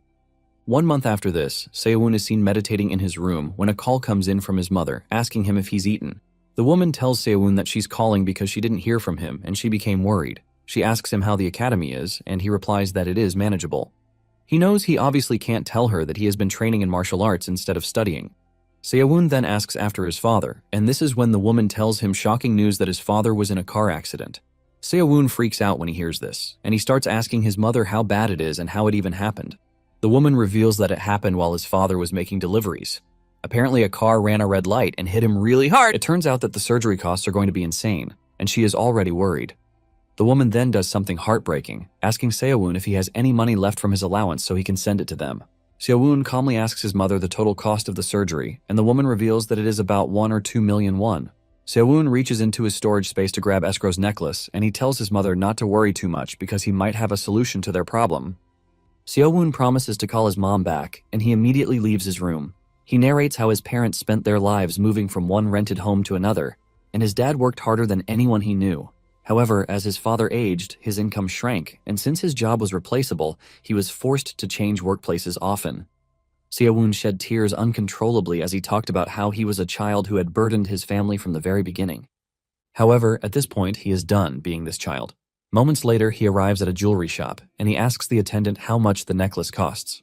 The lady checks out the necklace and admits that it was crafted excellently, but it doesn't appear to be a local item. Seo-woon lies, saying it has been in his family for 5 generations. Before she can continue yapping, Seo-woon simply asks her how much the necklace is worth. The lady then asks her if he is sure he wants to sell it at the shop because it might be worth even more. Seo-woon lets her know that his father needs emergency surgery, and even though he shouldn't be selling the necklace, he has no choice. Since his case is urgent and he doesn't even have a certificate of authenticity, the lady decides to help him. Moments later, they concluded their deal and Seo-woon was given over 10 million won. Seo-woon is confident that with this money, his parents won't lack in the meantime. He could also see how excited the attendant is, which means he undersold the necklace, but Seo-woon is not pissed since he needed quick cash. Seo-woon figures out that he just has to think about better ways to sell the items he brings back from the game. Seo-woon then sends money to his mother, and he calls her to inform her that he's sent the money.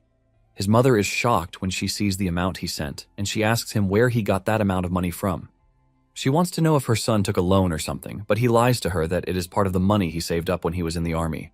His mother apologizes for the inconvenience, but he assures her that she has nothing to worry about, promising that he will visit the hospital soon. Seo-woon then takes the train, and on his way back home, he hears some guys talking about a video that is circulating online. It is a video of a dude firing off a fireball with his palm. Everyone watching is shocked by this, but Seo-woon isn't because this is obviously a spell from Cloyd's survival. However, cold sweat runs down his face when he realizes that he is not the only one in Korea who has been taken into the game. Suddenly the video gets deleted again, and the dudes talk about how the video kept getting deleted after it was uploaded. Meanwhile, an agency is seen fretting about the videos that keep getting uploaded. The boss asks his subordinates what is going on, and they let him know that the number of survivors has surged dramatically, which has made it really hard for them to track all of them. The boss angrily throws an ashtray at the dude who spoke, telling him that the number of agents should have increased alongside the new survivors. In addition, he wants them to bring in the dude who is always uploading the video, since it appears that he is an attention seeker. The dude assures his boss that he would, and the boss yells at him, telling him that he should stop bleeding because if he bleeds on his carpet, he is going to kill him. Another agent attends to the bleeding dude and starts healing him with his power. In the end, the boss screams at his underlings to get going so that they can get everything under control. Another month later, Seo-woon has not stopped training for once, and during this time he has gathered a good amount of inner energy, which he has even gotten used to too. However, his biggest issue is that with his current inner energy, he can only summon one shadow clone, and the duration is not very long either. Nonetheless, Seo-woon uses his clone as a training partner, offering an efficient way to do things. However, the training time doesn't take too long, since the clone vanishes fast. Seo-woon is disappointed because, back in the game, he was able to control 8 shadows at once when he was fighting Senturk. He wonders if he used too much inner energy in the last battle because his Dantian is pretty pitiful in comparison. After that night's training, Seo-woon decides to just head back home to continue cultivating because there is no point sulking about what has happened. He notices that he is a bit hungry after the training, and he decides to check the subspace to see if there is anything useful that he put inside. Seo-woon is going through the storage space when a bright light suddenly hits him, and he is transferred into the game lobby, where other players are already waiting. Seo-woon looks around and realizes that there are a few people who look confused compared to his first time in the game world. Seo-woon is still wondering if he has landed in the game world when he sees a thank you message on the screen. The system reveals that the tutorial for the game will now be explained. Seo-woon is surprised that there is a tutorial because it was skipped the last time. Seo-woon smiles, since this means that there are more beginners this time around. Seo-woon looks up to see a high school dude sitting on the giant statue. From his uniform, Seo-woon could see that the dude was a high school student from Korea. Seo-woon ignores the dude because he is basically trying to aura farm for attention, which is typical of high schoolers in the modern era. However, Seo-woon believes that the dude has played the game before, but can only hope that the dude is not as strong as Nam. Moments later, they are informed that there are 200 players participating in the game, and the lowest difficulty is just to get into the top 200. The map that has been chosen for the game is the Valley of Contras, and rewards will be distributed starting from rank 20. When Seo-woon sees this, he realizes that there is no risk of failing. And since there is no risk of failing, Seo-woon figures out that he is just going to play the game like a psycho.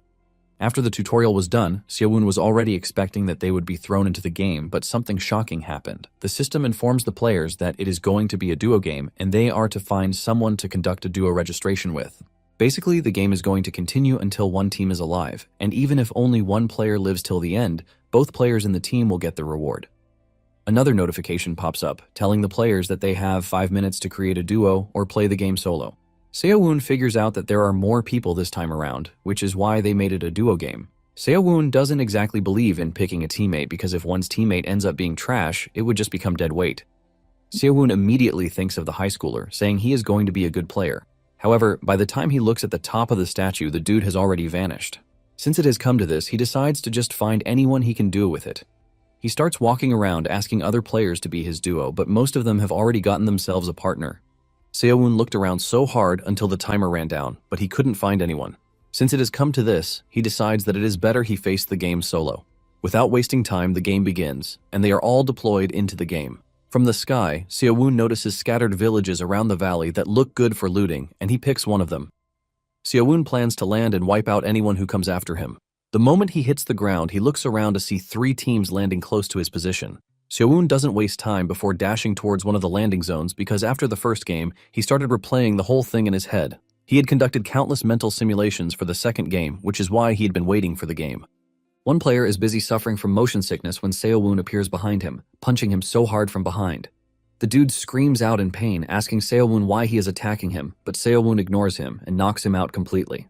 Just then, the system tells Seo-woon to finish off the opponent because his teammate has a chance of reviving him. Seo-woon is impressed that the game has such a nice system. Just as he finishes off the guy, his teammate appears out of nowhere. The opponent appears to be a tank, and he lunges really hard at Seo-woon, sending a chill down his spine. Seo-woon is sent crashing to the ground, but he manages to maintain a good stance to avoid falling over. The enemy is covered in armor and has a lance as his weapon. He asks Seo-woon if he was the one who killed his teammate, but Seo-woon just ignores him so he can assess the situation. From the look of things, he figures out that the dude appears to be someone who specializes in close combat. Due to the nature of his skill, the unstoppable fist that relies on bare hands, the most important thing to consider is how to deal with opponents armed with bows, spears, or swords. In reality, there is no way to face such weapons, and Seo-woon has been practicing his technique via image training. Instead of begging or even getting scared, Seo-woon is smiling because he finally has the chance to try out the technique. The enemy then attacks with his lance, and Seo-woon lunges toward him. Just as the pointed lance is about to hit him, he uses his palm to sway the weapon to change the direction, giving him an opening to his opponent. The player is shocked to see Seo-woon easily changing the trajectory of his attack.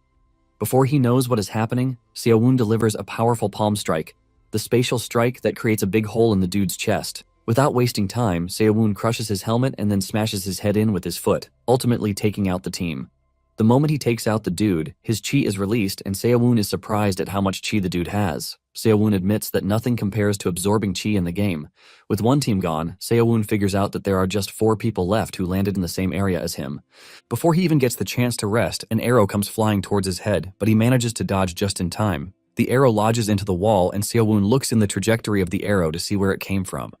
Before he can even move, another arrow comes straight at him. This one cuts close as it pierces the left part of his face. Seo-woon thinks it is over until multiple arrows start flying in his direction, forcing him to make a run for it.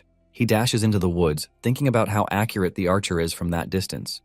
He wants to believe that this person is Zoro, but he trashes the thought as he realizes that the person shooting at him is not as strong as Zoro. As he continues running through the forest, he wonders if the dude is alone or if his teammate is chasing him. However, Seo-woon is not exactly bothered by this because he knows that the moment he figures out the archer's position, his teammate will definitely surface. Seo-woon soon makes it to the rooftops and he compares his current situation to the past game. He knows that in the past game, he would have been camping for loot, but in his current situation, he has set his sights on chi, so the enemies have basically become fuel for him to absorb. Just then, Seo-woon is hit with an arrow straight in the head, putting a hole in his head, but the archer senses something strange about the whole thing. Even though he thought he had hit Seo-woon, he had vanished from the rooftop. Unknown to him, what he had hit was Seo-woon's clone, and before he knew it, Seo-woon appeared in the room where he was hiding. He kicks him so hard that he is sent crashing to the ground. Surprisingly, Seo-woon senses that he didn't hit the real dude too. Just then, the dude appears behind him, and this is when Seo-woon realizes that the dude was using the cloak of hiding. The archer fires multiple arrows at him, but Seo-woon is able to dodge the attacks again. The archer then jumps out of the building in an attempt to escape, but Seo-woon chases him down. He soon double-crosses him, cutting him off, and Seo-woon tells him that he doesn't know where he got the cloak from, but coming at him with it in broad daylight is really stupid. Seo-woon tells the archer that he might have reached the top with the cloak if he had just decided to camp. Seo-woon is about to attack the dude when his teammate shows up. Seo-woon finds himself stuck between 2 fellas. One is an archer, and the other wields 2 swords. Seo-woon starts regretting not killing the archer fast before his teammate showed up. However, there is no crying over spilled milk, because he has now found himself in a 2 versus 1 situation. Suddenly, it dawns on him that he actually has the advantage in this situation because he is the one with the numbers. As the two prepare to engage him, Seo-woon activates the shadow clone and makes a run for it. The archer targets him and fires a triple shot that takes him out at once. The archer is still smiling when Seo-woon appears behind him, puncturing his chest before he even gets the chance to react. Seo-woon mocks the dude, telling him that because his eyes tell him that he is somewhere doesn't actually mean that he is there. With the archer knocked out, Seo-woon has the double wielder to deal with. The swords guy believes that Seo-woon is an illusionist because of the weird tricks that he uses. Seo-woon casually tells the dude that he is just a returning student, and if he wants to revive his ally, he would have to take him down. The dude dashes towards Seo-woon at great speed, telling him that he is not only going to take him down, but he is going to make sure he survives until the very end. The player unleashes a double strike attack, but Seo-woon prepares a counter. However, his plan immediately flops because he didn't know that his opponent was quite fast. Seo-woon gets so deep before he even realizes it, and the dude has gotten behind him already. Seo-woon knows he would be dead if he hadn't surrounded himself with inner energy. The player turns around, telling Seo-woon that it is actually impressive that he didn't get cut in half, which means he has more skills than the illusions he uses. The player confidently tells Seo-woon that he doesn't know how he did it, but he should know that his neck is next. Seo-woon plans his next move and figures out that if he can't finish the enemy with one hit, he just has to find a way to counter. However, he has to think of a way to counter the dude's movement, and it suddenly dawns on him that the current round has no penalty for failing. Since it has come to this, Seo-woon remembers that there is something risky that he can try out. He decides that instead of following the enemy with his eyes, he is just going to try to feel his energy and killing intent. Seo-woon closes his eyes as the dude closes in on him because he knows that he is not worth taking the first position if he can't overcome an early hurdle. Seo-woon has practiced inner energy for 2 months, and he is now a completely different person. By the time Seo-woon opens his eyes, he has taken down the dude. He pins him to the ground, and the dude struggles in frustration, asking Seo-woon how he was able to block his ultimate attack so easily. Seo-woon crushes the dude's head into the ground, and this is when Seo-woon realizes that he has broken through another wall. With Seo-woon taking down 2 teams, the player count reduces to 196 players. The dude leaves a bulk of inner energy behind, which Seo-woon is glad to absorb. He looks through the archer's loot to find a recovery scroll, which he uses without wasting time. However, he is devastated when he realizes that he damaged the cloak of hiding during the battle. He knows that with the cloak, he would have easily soared to the top. Nonetheless, he decided to hold on to it because it might come in handy later. He continues checking, and he finds the lightning-struck cottonwood bow, which allows the user to shoot arrows containing faint lightning energy. Seo-woon doesn't fully understand what the system means by lightning energy, since he didn't feel anything from the arrows that the archer was shooting at him. In addition to this, he finds a multi-shot skill book that allows the user to shoot multiple arrows at once. This is when Seo-woon realizes that the dude wasn't originally an archer, but learned how to shoot arrows in the game. Seo-woon then learns it and decides to try it out. He fires off an arrow that leaves a destructive impact, and Seo-woon figures out that the bow will be better than the crossbow he picked in the last game. After this, Seo-woon decides to rest and loot a bit before resuming his activity. After a while of looking through the houses, he doesn't find anything rare, and he believes that it is because they are just village houses. He wonders if there is something rare like the cloak of hiding. Standing at the window, he notices a tall tower in the town center, and he figures out that these are the best places to loot. He immediately walks over to the tower, and since the door is locked, he figures out that no one has been there. As he enters the tower, he closes the door just in case, and he starts climbing to loot. Moments later, he reaches the top, and he doesn't even find anything useful, leaving him totally disappointed. He angrily punches the wall, complaining about how things sometimes don't go as planned in the game. Just then, he spots 2 dudes below the tower, looting the houses in the environment as if they are the only players in the game. Seo-woon is left wondering how he should deal with the team, and suddenly, he sees the 2 making their way to the tower. The 2 assume that no one has entered the tower because the door is closed. The moment they step in, they find a healing scroll, which the 2 concludes it's a good omen. Seo-woon, who is watching the whole thing unfold, realizes that he didn't even notice the healing scroll at the entrance because there was so much junk around. However, he is thankful that he didn't see it because it has successfully helped in being the perfect trap. Since the 2 are excited about a trash healing scroll, Seo-woon figures out that they are freaking noobs. Seo-woon doesn't hesitate before diving towards the 2 from above, aiming to land the first strike to take them out. The 2 suddenly spot a shadow on the ground, and before they know it, Seo-woon lands between them. Just by landing, and the mage hasn't even cast a barrier, Seo-woon realizes that the dude is trash. He goes after the mage, punching him, but before he can land the finishing blow, the mage unleashes a flame attack. Seo-woon dodges the strike, and the mage ends up hitting his teammate. His teammate yells at him, asking him why he is setting him on fire, and the mage apologizes, saying he was aiming for Seo-woon and not him. When the fire finally goes out, the 2 figure out that Seo-woon has no teammate, and they decide to attack him together. The dude on fire swings his axe at Seo-woon, but he dodges the attack. The dude continues swinging, but Seo-woon keeps dodging, frustrating the axe guy. Seo-woon forces the dude into where he wants him until he ends up pushing the axe into his teammate. The dude quickly apologizes, saying he didn't do it on purpose, and the mage says he knows this. However, he urges the dude to take the axe out of him. Before his teammate can do this, Seo-woon appears behind the mage, smashing his head in. Seo-woon mocks the dude, thanking him for allowing him to get the last strike on the dude. Seo-woon wanted to kill them both with one strike, but the dude with the axe had armor covering his chest. With the armor off, Seo-woon wonders if he is going to be faster because guys like him have an armor debuff. The axe guy angrily swings at Seo-woon, but he leaps into the air to dodge the attack. The axe dude watches in horror as Seo-woon descends on him with a kick to the head. Seo-woon returns to the air, and the dude confidently tells Seo-woon that he won't be able to stay in the air forever. The moment Seo-woon comes into his range again, the dude unleashes a powerful aura strike that cuts through Seo-woon and almost cuts through the building. Seo-woon admits that the dude's strength is incomparable, but Seo-woon tells him that he can't make his way out of this situation with just brute strength. The player angrily lunges at Seo-woon, telling him that he would like to see him run his mouth when he is dead. Seo-woon manages to block the strike, and the battle intensifies between the two. Unknown to the axe guy, he is actually fighting a clone. The real Seo-woon is behind him, mocking him for fighting a shadow. Seo-woon steps out of the building, and this is when the player notices him. He yells at him, asking him when he got there. But Seo-woon ignores him and focuses on the building that he almost cut in half with his axe. Seo-woon teases the dude, asking him if he is not curious about what is going to happen if he kicks the building. Seo-woon kicks the building with force, and the dude is still asking stupid questions about who he is fighting. It soon dawns on him that the dude he is fighting is not real at all. He screams out in fear as he sees the tower coming down on him, and he begs Seo-woon to save him. The tower crashes on him, killing him on the spot.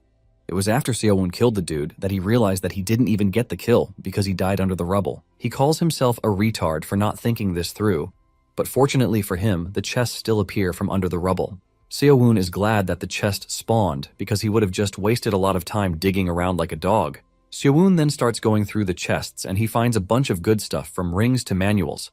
After he is done looting, he figures out that it is time to move. He even found a mage's robe that blocks wind and rain but offers no defense. He realizes that the zone is moving and he marks the center of the map so he can make his way there.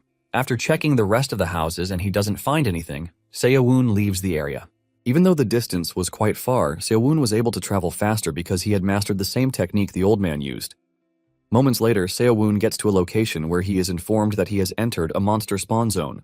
Apparently, on certain maps, there are specific zones where monsters appear. In addition, a boss monster will appear, and if a player successfully hunts the boss monster, a special item will be dropped. Seo-woon realizes that there are more monsters in this game than in the previous one, and he berates the game for not passing such information beforehand. It turns out that there are also buff monsters aside from boss monsters, and these buff monsters grant players special buffs for a limited time.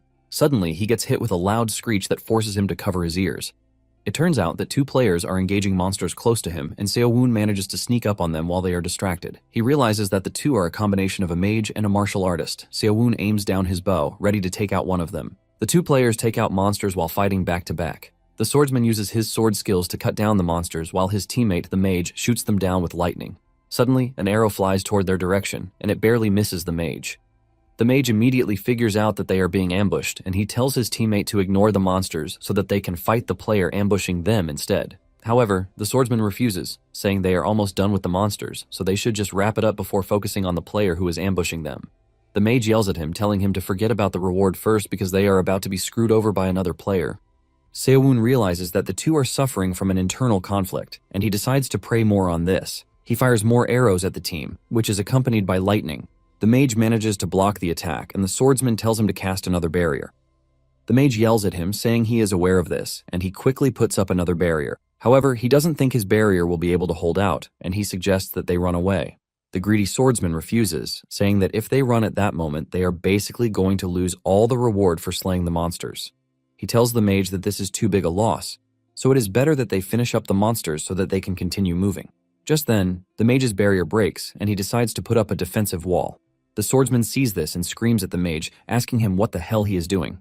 Seo-woon is actually happy that the mage put up a wall because this just made things better for him. Inside the wall, the mage tells his partner that instead of just wasting mana casting barriers, he believes that it is better to put up a wall. The swordsman tells the mage that this only makes it worse because they also can't figure out where Seo-woon is. The mage argues that Seo-woon won't be able to get over the wall, but the swordsman lets him know that he just announced their location to the enemy. The mage tells him that they just have to continue fighting until the wall comes down. While they are still busy fighting monsters, the swordsman tells the mage that he is going to disband the team if he does something stupid like that again. Just then, the wall shows how useless it is when a ton of arrows descend upon them. They manage to survive the first wave, and the swordsman asks his partner if he can get rid of the wall quickly, but he reveals that it takes about 5 minutes. On the outside, Seo-woon pulls out a magic explosion scroll that explodes 10 seconds after use. He activates it and connects it to one of the arrows. He counts to 5 before firing the arrow into the wall.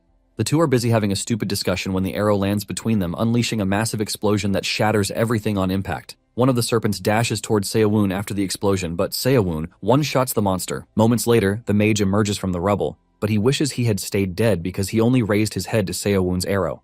Seo-woon thanks the dude and the mage for voluntarily pulling up a wall because this is why he is going to be eating well. The dude knows that he is dead, and he just closes his eyes as Seo-woon fires an arrow through his head. The chest then appeared immediately, and Seo-woon figured out that the mage had already died in the explosion. He looks through their loot and finds a 7-star cultivation art manual, which is the foundation of the 7-star sword art. The system asks him if he would like to replace the white physique arts with the 7-star cultivation art, but Seo-woon refuses. This basically makes the manual useless to him, but he is thankful that not all the loot is useless. He finds Tokar's ring in the dude's chest and realizes that this was how the dude survived the explosion. After this, Seo-woon checks the rubble to find the mage's chest. Seo-woon celebrates when he opens the chest to find Escrow's necklace. He also finds a grimoire, which is too high tier for him to learn. After he is done looting, he wipes out the serpents that were giving the two trouble. He is disappointed that the two were struggling against the monsters. After killing the monsters, he realizes that they dropped items. He picks it up to find out that it is called Tears of Lamia, and it is a material that is used for various magic experiments or for crafting items. He also finds Tyron's necklace, which slightly increases the user's agility. He knows the necklace is pretty useful, but he has no idea what the tears are for. Seo-woon then finds a place to cultivate inner energy while thinking of killing the buff monster so he can get the advantage. However, he needs to know if he is even strong enough to take on the boss monster. In addition, he has to know if the other players have the same thought process as him. On the second day, Seo-woon checks the player count and realizes that 60 people have died already. And among the 60, he got only 8 kills, which he considers not impressive. Seo-woon then decides to move toward the marker he placed at the center of the map. As he walks through the hot desert, Seo-woon starts missing the nice weather he enjoyed in the first game. Because of how hot it is, he wonders if he should have waited for the sun to set before moving. Suddenly, he spots a bird in the sky, carrying a chest, and Seo-woon suspects that it is a supply drop. Seo-woon doesn't hesitate as he chases down the supply drop. He is the first to get there, but before opening it, the system informs him that if he does, his location will be revealed every 30 minutes for the next 6 hours by a red light. Even with the risk, Seo-woon proceeds to open the drop, hoping to get something amazing that is worth the risk. Before he even checks the item in the chest, the red light shines over him, giving away his location. This immediately creates a sense of urgency in him that he has to get the items and vanish. However, the first item he gets blows his mind completely because it is the Cloak of Hiding. He also finds a red cloud pill, which is a spiritual elixir that boosts inner energy, but renders the user immobile for 10 hours after use. In addition to this, he finds a 4th circle stone that allows the user to master 4th circle magic or higher, but leaves the user immobile for 3 hours after use. There is also the Windblade grimoire that allows the user to run like the wind. Movement speed scales with the user's internal energy. After going through everything, Seo-woon figures out that the cloak is useless in daylight, and he can't even use the elixir or the red pill immediately. However, he knows that if he survives for just 6 hours, the rewards will be pretty good. Seo-woon decides to learn the Cloud Stride skill in the meantime, so he can leave his current location as fast as he can. Once he learns the skill, he starts cutting through the desert at a great speed, but he suddenly feels enemies approaching his location. Since they are still quite far away, he figures out that he would be able to get away. But at the same time, he has to be conscious, since he doesn't know what kind of techniques they are using to chase him down. To put them off, Seo-woon drops a chest box and hides somewhere, hoping that they take the bait. The two soon find the chest, and before they can back off that it is a scam, they find the Tears of Lamia. It appears that the two are a combination of a Roman warrior and a mage. The Roman dude assumes that Seo-woon looted as fast as he could, then ran off. The two then decide to follow the direction that they believe Seo-woon took. However, it was just as Seo-woon wanted it, and he is glad that they easily fell for the trick. Since he has just 30 minutes, Seo-woon figures out that he has to put much distance between them before then. 30 minutes later, Seo-woon is resting when he checks his surroundings with detection magic to see that the number of players who are after him has increased. Even though they are not far, Seo-woon knows that they are also not far away. This leaves him wondering if many players gathered toward the center of the map.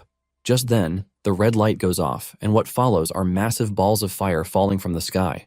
Before the fireballs hit, Seo-woon dashes out of there, but barely. This is when it dawns on him that the players are already catching up at an alarming speed. He wonders if they are using some sort of movement technique. Suddenly, the two emerge from the fire, and Seo-woon freaks out when he realizes that they are on horseback. Seeing how they are closing down on him, Seo-woon engages the shadow clone technique, but the shadows get trashed almost immediately. This only gets the two angrier, and their zeal to kill him increases. The Roman warrior hurls a spear at him, shocking Seo-woon. He can't believe that they have seen through his defense already. The spear barely misses his head, but cuts through his face. The spear hits the ground, and Seo-woon grabs the spear. He concentrates his inner energy before hurling the spear at the two. The warrior gets caught in the spear's trajectory, impaling his arm, breaking through his armor. The warrior immediately figures out that Seo-woon is not a player to be joked with. He tells his comrade that they would have been at a disadvantage if Seo-woon had allies. Seo-woon is facing off against the two when arrows come flying in from behind. Seo-woon manages to dodge the arrows, but the arrows kill the horses instead. Seo-woon hasn't even taken a breather when another set of arrows passes by his head, finishing off the horses. Seo-woon turns around and realizes that a new team of archers has just shown up on the scene, and he is in the middle of it all. Seo-woon is devastated because getting caught in a pincer attack is the worst situation he could find himself in. Since there are two teams on Seo-woon, the two teams are staying on the edge to see who is going to take Seo-woon out first. Seo-woon notices the hesitation in their movement, and he teases the archers, asking them where their earlier confidence vanished. Seo-woon says it is pretty obvious that out of the three teams that are present on the scene, two will not make it out alive. Seo-woon figures out that what the archers would like is to get him on their side so that they can easily take out the warriors team. Basically, if they take Seo-woon out first, it is going to become a 2 versus 2 situation with no sure guarantee of winning. Seo-woon figures out that they would prefer to turn into a 2 versus 1 so that they can finish him off in the end. Seo-woon then comes up with a plan waiting for who is going to fall for the trap. The warrior starts boasting, telling the enemies to come at him, but the mage urges him to chill out because provoking the enemy is not going to do them any good. Seo-woon can see that the dude is quite brave, but he is pretty dumb. The archers then reply with their own threat, saying there is no way they are letting anyone from the kingdom walk out alive. The archers appear to be elves, and they promise Seo-woon that they are going to spare his life if he sides with them. Seeing the bad blood between the two teams, Seo-woon realizes that there is a lot going on in the universe that he doesn't even know. The two teams are busy persuading Seo-woon when he pulls out the fourth circle stone. Seo-woon tells the mage that he basically knows how important the stone is. He also turns to the elves, saying they can sell it for a fortune too. Seo-woon shocks them by placing the stone on the ground and revealing his proposal. He tells them that whatever team wins will get the stone. Seo-woon claims that it is a fairer way than him picking a side. Once he is done pitching his proposal, Seo-woon leaps out of the way, leaving the two teams to fight each other. Deep down, Seo-woon uses the circle stone as bait because there is no way anyone has the time to use a circle stone within 6 hours. He considers it a small price to pay to stall 4 people at once. In addition, whoever survives is going to come after him, so he can just take back the stone then. As he runs through the desert, he realizes that he still has 5 hours left for his location to keep showing on the map. Minutes later, he arrives at the center of the map where he had marked. It turns out to be a deep canyon, and he is worried that a boss monster might even appear from underneath. Just then, the red light shines on him again, and this is when he realizes that it's been 30 minutes already. Before he knew it, the dudes he had shaken off earlier showed up on the scene. The mage unleashes a powerful flame on him, but as the attack is about to hit, Seo-woon activates the Phantom Step. He creates a bunch of clones that give him the time to escape, but they all get burned. Even Seo-woon himself gets hit, and he screams out in pain. The explosion becomes even bigger, destroying everything in the surrounding area. After the fire clears off, the warrior berates the mage, saying they can't loot Seo-woon because he's fallen into the deep canyon. The mage admits that he should have held back a little. The mage then suggests that they leave before the pillar of light from earlier draws a crowd. The warrior asks the mage if they are not taking Seo-woon's items because he already has a rare item, so he doesn't mind. Apparently, the warrior has the chain sword, which is a high-powered blade that can be wielded like a whip, changing shape at the user's will to dominate long-range combat. The mage hears this and realizes that he is on the losing end because he doesn't have any rare items yet. The mage then tells his teammate to wait for him while he goes down to check with levitation magic. The warrior doesn't agree to this because they don't even know the amount of treasures Seo-woon has in his loot. The warrior tells the mage that he has to come with him, and the mage asks him how he plans to go down there. The warrior stubbornly replies that he is going to find a way out. In the end, the warrior ties a rope around the mage's waist so he can climb down with it, while the mage uses levitation magic. As they descend into the deep canyon, the mage tells the warrior that he is going to cut the rope if he accidentally falls. The warrior panics and urges the mage not to cut the rope no matter what, but the mage teases him, saying they are going to see about that. The warrior cannot believe that the mage is saying trash like this when they are supposed to be teammates. Apparently, when using levitation magic, mages are defenseless because they can't use other spells, which is why it is considered a very risky magic to use. Only a small number of high-level mages are capable of casting other spells while floating.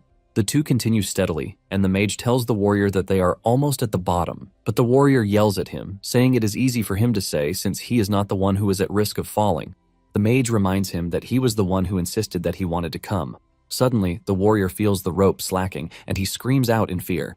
He quickly grabs onto the wall while yelling at the mage for doing something so dangerous. However, by the time he turns around, his partner has been murdered.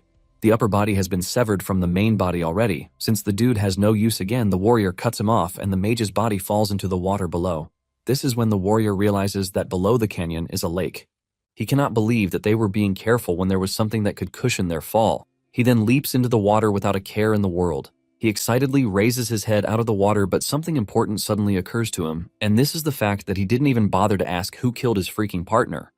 Before he knows it, Seo-woon is already onto him, and his main body is still submerged in the water. The warrior is shocked when he realizes that Seo-woon is still alive. Seo-woon goes after him with a bone-punching strike, but the warrior is not just about to sit around and die. He activates his chainsword, and it projects a long-range weapon in an attempt to tear Seo-woon's head off. However, Seo-woon grabs the sword and lets it wrap around his arm instead. The blades cut his arm really deeply, but he doesn't let go. Seo-woon then grabs the warrior's head with his left arm, telling him that he shouldn't have come after him if he wasn't ready to die. With a powerful force, Seo-woon pushes his head deep into the water before releasing inner energy to shatter the warrior's head. Seo-woon's kills are immediately updated on the kill feed the moment he wipes out the team. After this, he drags their chests out of the water, and seeing how heavy the chests are, Seo-woon realizes that it would be best if he stayed away from fighting underwater. Going through their loot, he finds a fire orb that activates a sealed fire spell in the direction that it is thrown. There is also the Phoenix Strike, which is a Circle 4 technique. This releases a phoenix that grows larger the closer it gets to the target. Because of how high the circle requirement is, Seo-woon figures out that the mage is quite strong. He is pretty sure that it would have been hell for him if he hadn't taken him out while he was defenseless. Seo-woon gladly takes the chainsword even though he doesn't have swordsmanship skills yet. Suddenly, he senses a presence around him, and he vanishes before the players get to him. The players arrive at the place where Seo-woon just looted to find nothing of value, but Seo-woon suddenly appears behind them. With a fatal punch, he takes out one of them. Seo-woon has been able to hide himself perfectly thanks to the Cloak of Hiding, and with this, he finishes off the team. Some hours later, his final position is displayed on the map. During this time, Seo-woon had killed a lot of players, and the player count dropped to 101. Later on, the two elven archers from before show up. However, the two don't even last long before Seo-woon wipes them off the game. Once the 6-hour handicap is over, Seo-woon brings out the 4-circle stone and the red cloud pill. He then finds the best place where he can boost his stats. Once he gets the best spot, Seo-woon prepares himself because using both items will take at least 6 hours. Nonetheless, he doesn't mind, since he hasn't rested in a while. The first item Seo-woon starts with is the elixir, and after 6 long hours, he had consumed both items. As he steps out of the dark cave, he realizes that his body is already adjusting to the items he used.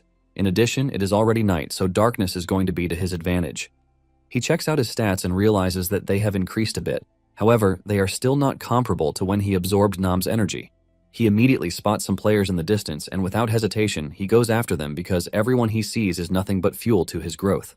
Till the next morning, Seo-woon continued hunting, and he decided to check out the player count. To his greatest surprise, the players were already down to 42 in just the 3rd day. The system informs the players that the locations of boss monsters and buff monsters will be displayed on the screen. Apparently, boss monsters are marked in purple areas, while buff monsters are marked in red areas. Since the location of the buff monster is close to him, Seo-woon decides to go check it out. Even though the journey is quite risky, he is not one to ignore a buff. Moments later, he arrives at the location, and he almost pisses his pants when he realizes that the buff monster is a giant scary snake. With this type of size, Seo-woon concludes that it is going to take at least 6 teams to just beat it. Before he can make a U-turn, the monster opens its eyes and catches him on the spot. The snake hisses violently at Seo-woon, but he is too scared to even move from where he is. He freezes on the spot as the snake moves dangerously close to him. Suddenly, the snake calms down, and it returns to its usual hibernating position. Seo-woon wonders why the snake suddenly calms down and assumes that it must only attack when one is within a certain range. Seo-woon knows that it would have been too bad if the snake had made the first move before the players attacked it. Seo-woon gladly backs off while deluding himself that he is not scared. Minutes later, Seo-woon hasn't run into any player, and he can't believe that players are already playing it safe just after 3 days.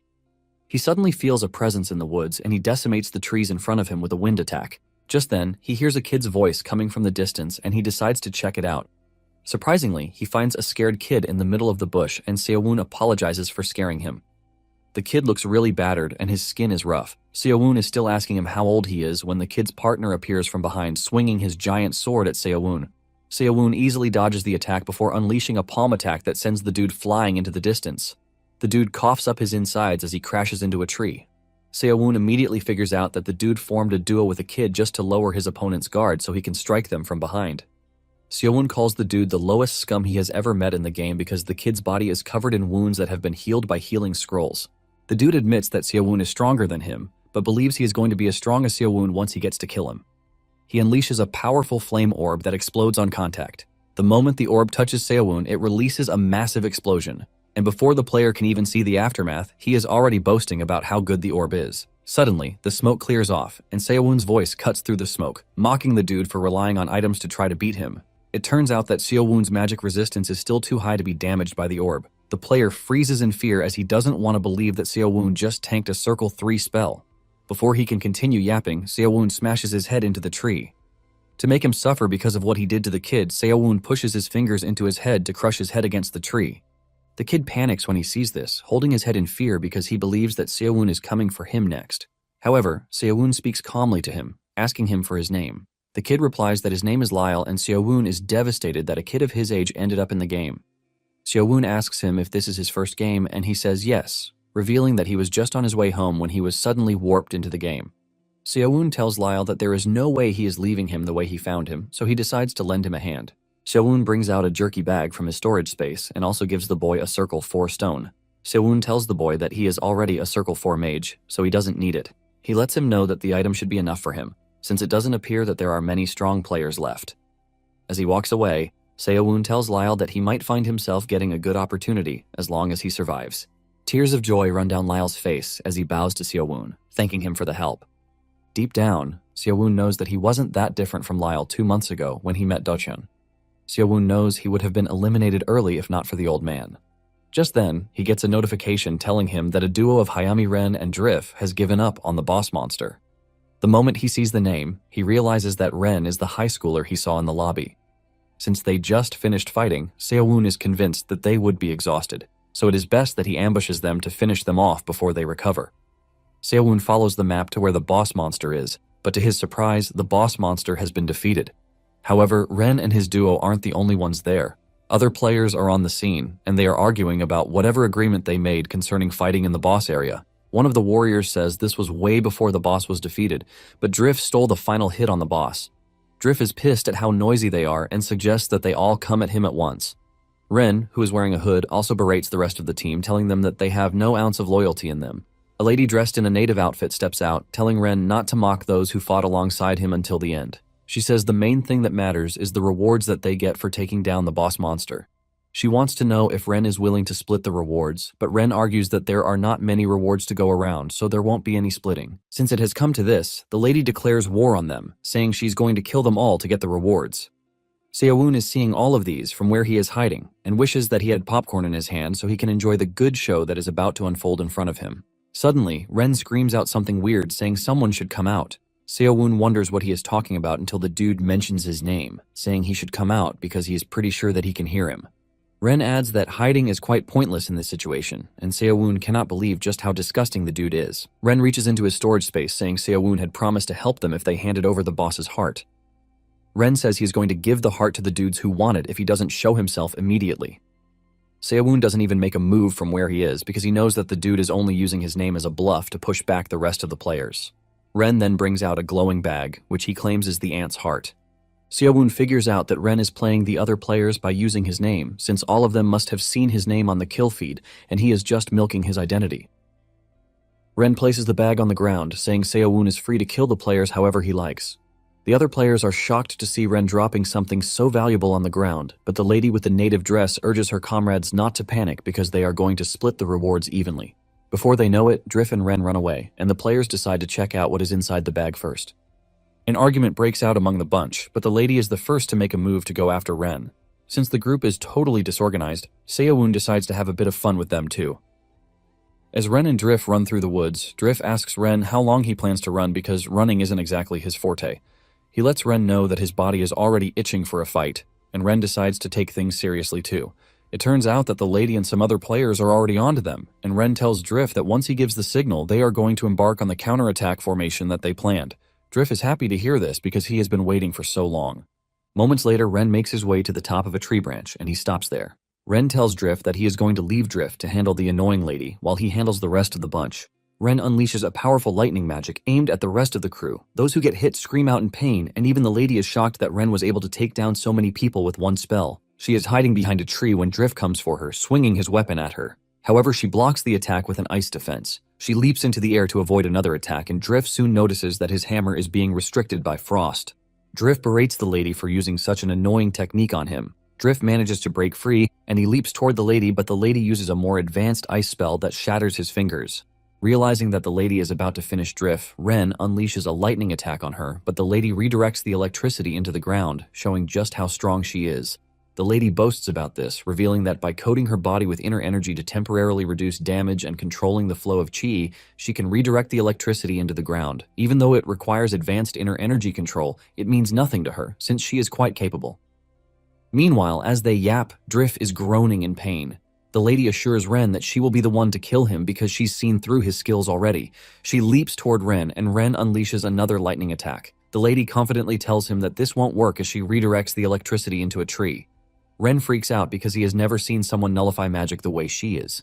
Since she is already getting close, Ren figures out that they would have to settle everything via close combat. He reaches into his storage space and whips out a sword, which he swings at the lady. She manages to block the attack, but she is overwhelmed with the shock that a mage can also use martial arts. Ren pushes her away, and just then she gets a notification that her ally has been killed by Seowon. This leaves her open, giving Ren the chance to push a sword into her.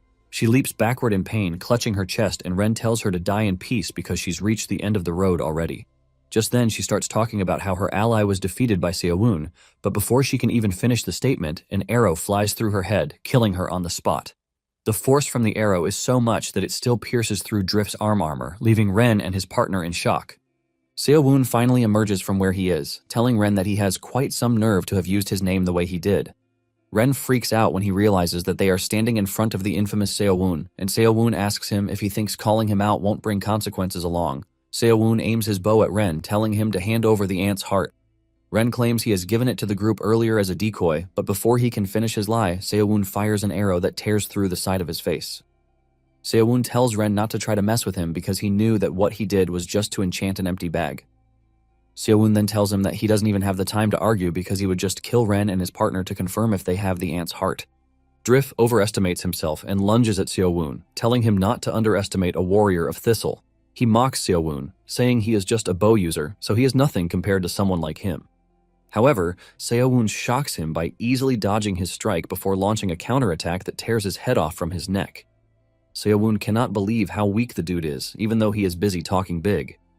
Ren panics when he sees this, and he stutters as he asks Seowon how many times he's been invited to the game.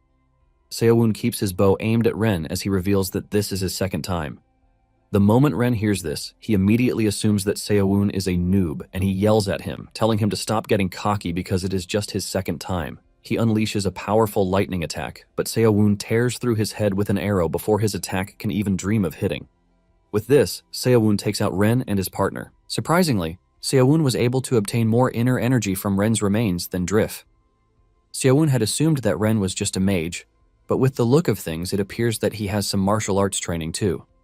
While looking through the chest, Seowon believes that the chances of him running into someone from his world again are quite slim. Suddenly, he spots something spectacular in Ren's chest, and this is a golden weapon box.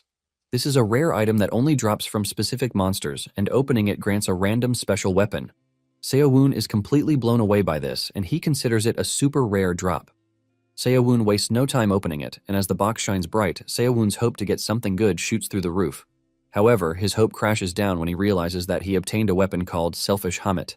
In his head, he was expecting a more decent weapon like a sword or a golden bow, but instead, he got a dud. Seowon concludes that it is not his lucky day, and he is about to stash the item into the subspace when it suddenly speaks. The round ball then transforms into its true form, and it turns out that it is a weapon spirit, Elsius Hamet. Seowon doesn't look all that impressed, and he asks Hamet if he is going to fight in his stead. However, Hamet clears the misconception, revealing that he is a weapon that can transform into whatever form Seowon desires. Deep down, Hamet is surprised that Seowon is not going crazy because these people would normally scream or cry in joy when they obtain him. Hamet asks Seowon what kind of weapon he uses, promising to surpass it to become the ultimate weapon for him. Seowon then replies that he doesn't really use weapons, and Hamet concludes that Seowon is a bare-handed fighter. Since this is the case, Hamet transforms into a gauntlet that wraps around Seowon's hands, and he promises that it can shatter anything. However, Seowon says he is not cool with it because it is too heavy and would get in the way when he is drawing his bow. Since Seowon is not cool with this, Hamet adjusts and changes into a flexible, dark gauntlet that prioritizes movement. Even with this, Seo-woon is not satisfied, and Hamid lets out his frustration, asking his master why he is so picky. Seo-woon then concludes that the best place for Hamid is inside the subspace, but Hamid argues that he is not something that would be handled so carelessly. He tells Seo-woon to tell him what kind of weapon he wants. Seo-woon takes a minute to think about it, and he reveals that he wants something extremely durable, like a piece of cloth that he can use however he wants. Hamid cannot believe that Seo-woon is telling him to become a mere rag, and Seo-woon suggests that he go back into the subspace if he has a problem with this. Hamid has no choice but to do what Seo-woon wants, and he transforms into a sleeve. Surprisingly, Seo-woon is happy with this, but Hamid thinks he deserves better. Seo-woon then wraps the sleeve over his hand, and he urges Hamid to be a good boy so that they can get along. Hamid has no choice but to maintain this form as long as it is what Seo-woon wants. Hamid then reveals that this is not the only ability he has, and Seo-woon is surprised that there is more. A roulette is displayed in front of Seo-woon, and Hamid tells him that he can spin the roulette once a day and use one spell regardless of the circle. Hamid says some of the spells can completely turn the tide of battle, like the revive spell. Seo-woon is blown away when he hears that there is a spell that allows one to come back to life even if they die, but Hamid tells him that he has to pull it on the wheel first. Seo-woon asks if he can spin it right away, and Hamid says yes. However, Hamid tells Seo-woon that he is getting a bad feeling. He can sense that someone is targeting Seo-woon with an enormous killing intent. Seo-woon wonders if some of the survivors had tracked him down. Seo-woon says he can't feel any chi, and he asks Hamid if he knows the direction that it is coming from. Hamid says he can't tell the exact direction, but his instincts are never wrong. Seo-woon then pulls out the airboard that he got after he defeated the mage earlier. Apparently the airboard is a transportation item used by high-level mages and witches, but Hamid yells at him, telling him that it is not the time for him to start chatting. Seo-woon then thinks to himself that it would be better if he lowers his guard to draw out whoever is stalking him. Hamid then comments on this, saying it makes sense, but the risk is too high. Seo-woon is shocked to find out that Hamid can read his thoughts, and Hamid lets him know that they are bound together, so their consciousness is shared. Just as Seo-woon is about to get on the airboard, a double attack of arrows and fireballs hits him. He screams out in pain as he crashes to the ground, and just then, the archer steps out of hiding. His partner, the mage, also appears from the opposite side, and she quickly mentions something important, telling the archer that the kill feed isn't showing up. The mage tells the archer that Seo-woon must have survived the attack, so he should finish off quickly. The archer suggests that the mage deploy magic detection just in case Seo-woon's allies are hiding nearby. The archer then moves closer to Seo-woon to fire a shot into his head. However, Seo-woon suddenly raises his head and he grabs the arrow with his hands. The archer freaks out when he sees this, and Seo-woon puts more fear in him as he crushes the arrows with his hands. Seo-woon is forced to commend Hamid, saying he is pretty durable. The archer leaps backward while telling his partner to use all of her magic on Seo-woon, but Seo-woon lunges toward the dude as he pulls out the chainsword from his storage space. Before the archer knows what is happening, the chainsword has cut through his neck already. As he loses his life, he can only wonder if Seo-woon fired an arrow from a distance. His partner, the mage, sees this, and she immediately gets on her broom to dip out of there. Seo-woon is left in awe because this is the first time he's seen someone escape on a broom. Hamid tells him that this is what high-level witches usually do, and Hamid asks if he is not going to chase her down. Seo-woon says he has no interest in going after her because she doesn't even look strong. After he is done looting, Seo-woon concludes that the game is going to end in 2 days because of the low number of players that are left. However, he soon regrets his assumption because the game ran till day 20, and the number of players didn't even reduce by 1. After staying in a tree and almost dying of boredom, Seo-woon whips out the airboard and Hamid asks him if he is going for a patrol again. Seo-woon replies that he has no choice. Since the players are hiding, he has to go find them himself. He remembers that he was able to hunt up until day 5, but after that, finding a single player turned into an impossible mission. He has basically spent the last 10 days actively scouring the area for anyone still in hiding. Seo-woon asks Hamid if he can feel anything because tracking down the players is quite exhausting. Hamid replies that he can't sense anything, and everything remains quiet just like the day before. Seo-woon mocks him, saying he was happy because he thought he got a good radar, but it turns out that Hamid is useless. In Hamid's defense, he lets Seo-woon know that unless the enemy gives off bloodlust, there is nothing he can do. Even though the map area had shrunk to a sixth of its original size, there were still plenty of places to hide. Hamid then tells Seo-woon to stop searching desperately because the players will come out eventually. Seo-woon then tells Hamid to think about the whole situation. He mentions that the kill feed is already filled with his name, and if it ends up turning into an 11 versus 1, he is done for. Seo-woon lets Hamid know that he has to reduce the number of survivors to prevent this. Upon hearing this, Hamid tells Seo-woon that instead of wasting time, he should hunt down the Black Argon. Seowon is confused and he asks Hammett what the black argon is. Hammett reveals that it is the buff monster in the area, and Seowon freaks out when he hears what Hammett is suggesting for him. Seowon tells him that there is no way he is taking down the giant snake on his own, but Hammett urges him to try it out, saying there is no way he is going to lose to the snake. Seowon is forced to ask Hammett again if he thinks he can actually beat the snake, and Hammett assures him that he can. Moments later, the players are seen fighting the giant snake, and it appears that they have almost taken it down after so much effort. Suddenly, they sense Seowon's presence coming in their direction and the players start panicking. They aim to finish off the snake before Seowon catches them there. Hammett tells Seowon that the player's mana detection has already picked up on him, and Seowon says he is aware of this. Seowon leaps into range, saying he is pretty sure that they are panicking now that they know he is in the area. The moment he gets there, Seowon realizes that all the remaining players are on the scene. Seowon wonders why he is always the one getting ganged up on, and he reaches into his storage space to whip out his bow. One of the players is busy cutting up the snake when Seowon fires a lightning arrow into his back, shocking him so much that it leaves him open for the snake to finish him off. The players freak out because they know Seowon is the one attacking them, but they can't figure out where the arrow came from just yet. One of them tells the group that they have to forget about the hunt first because if this continues, they are going to get wiped out. Just then, Seowon sees an arrow coming his way, forcing him to change position. The dude then tells their mages to cast detection magic and prioritize killing Seowon instead. Seowon realizes that they have a sharp-minded person among them and decides that he has to end things quickly.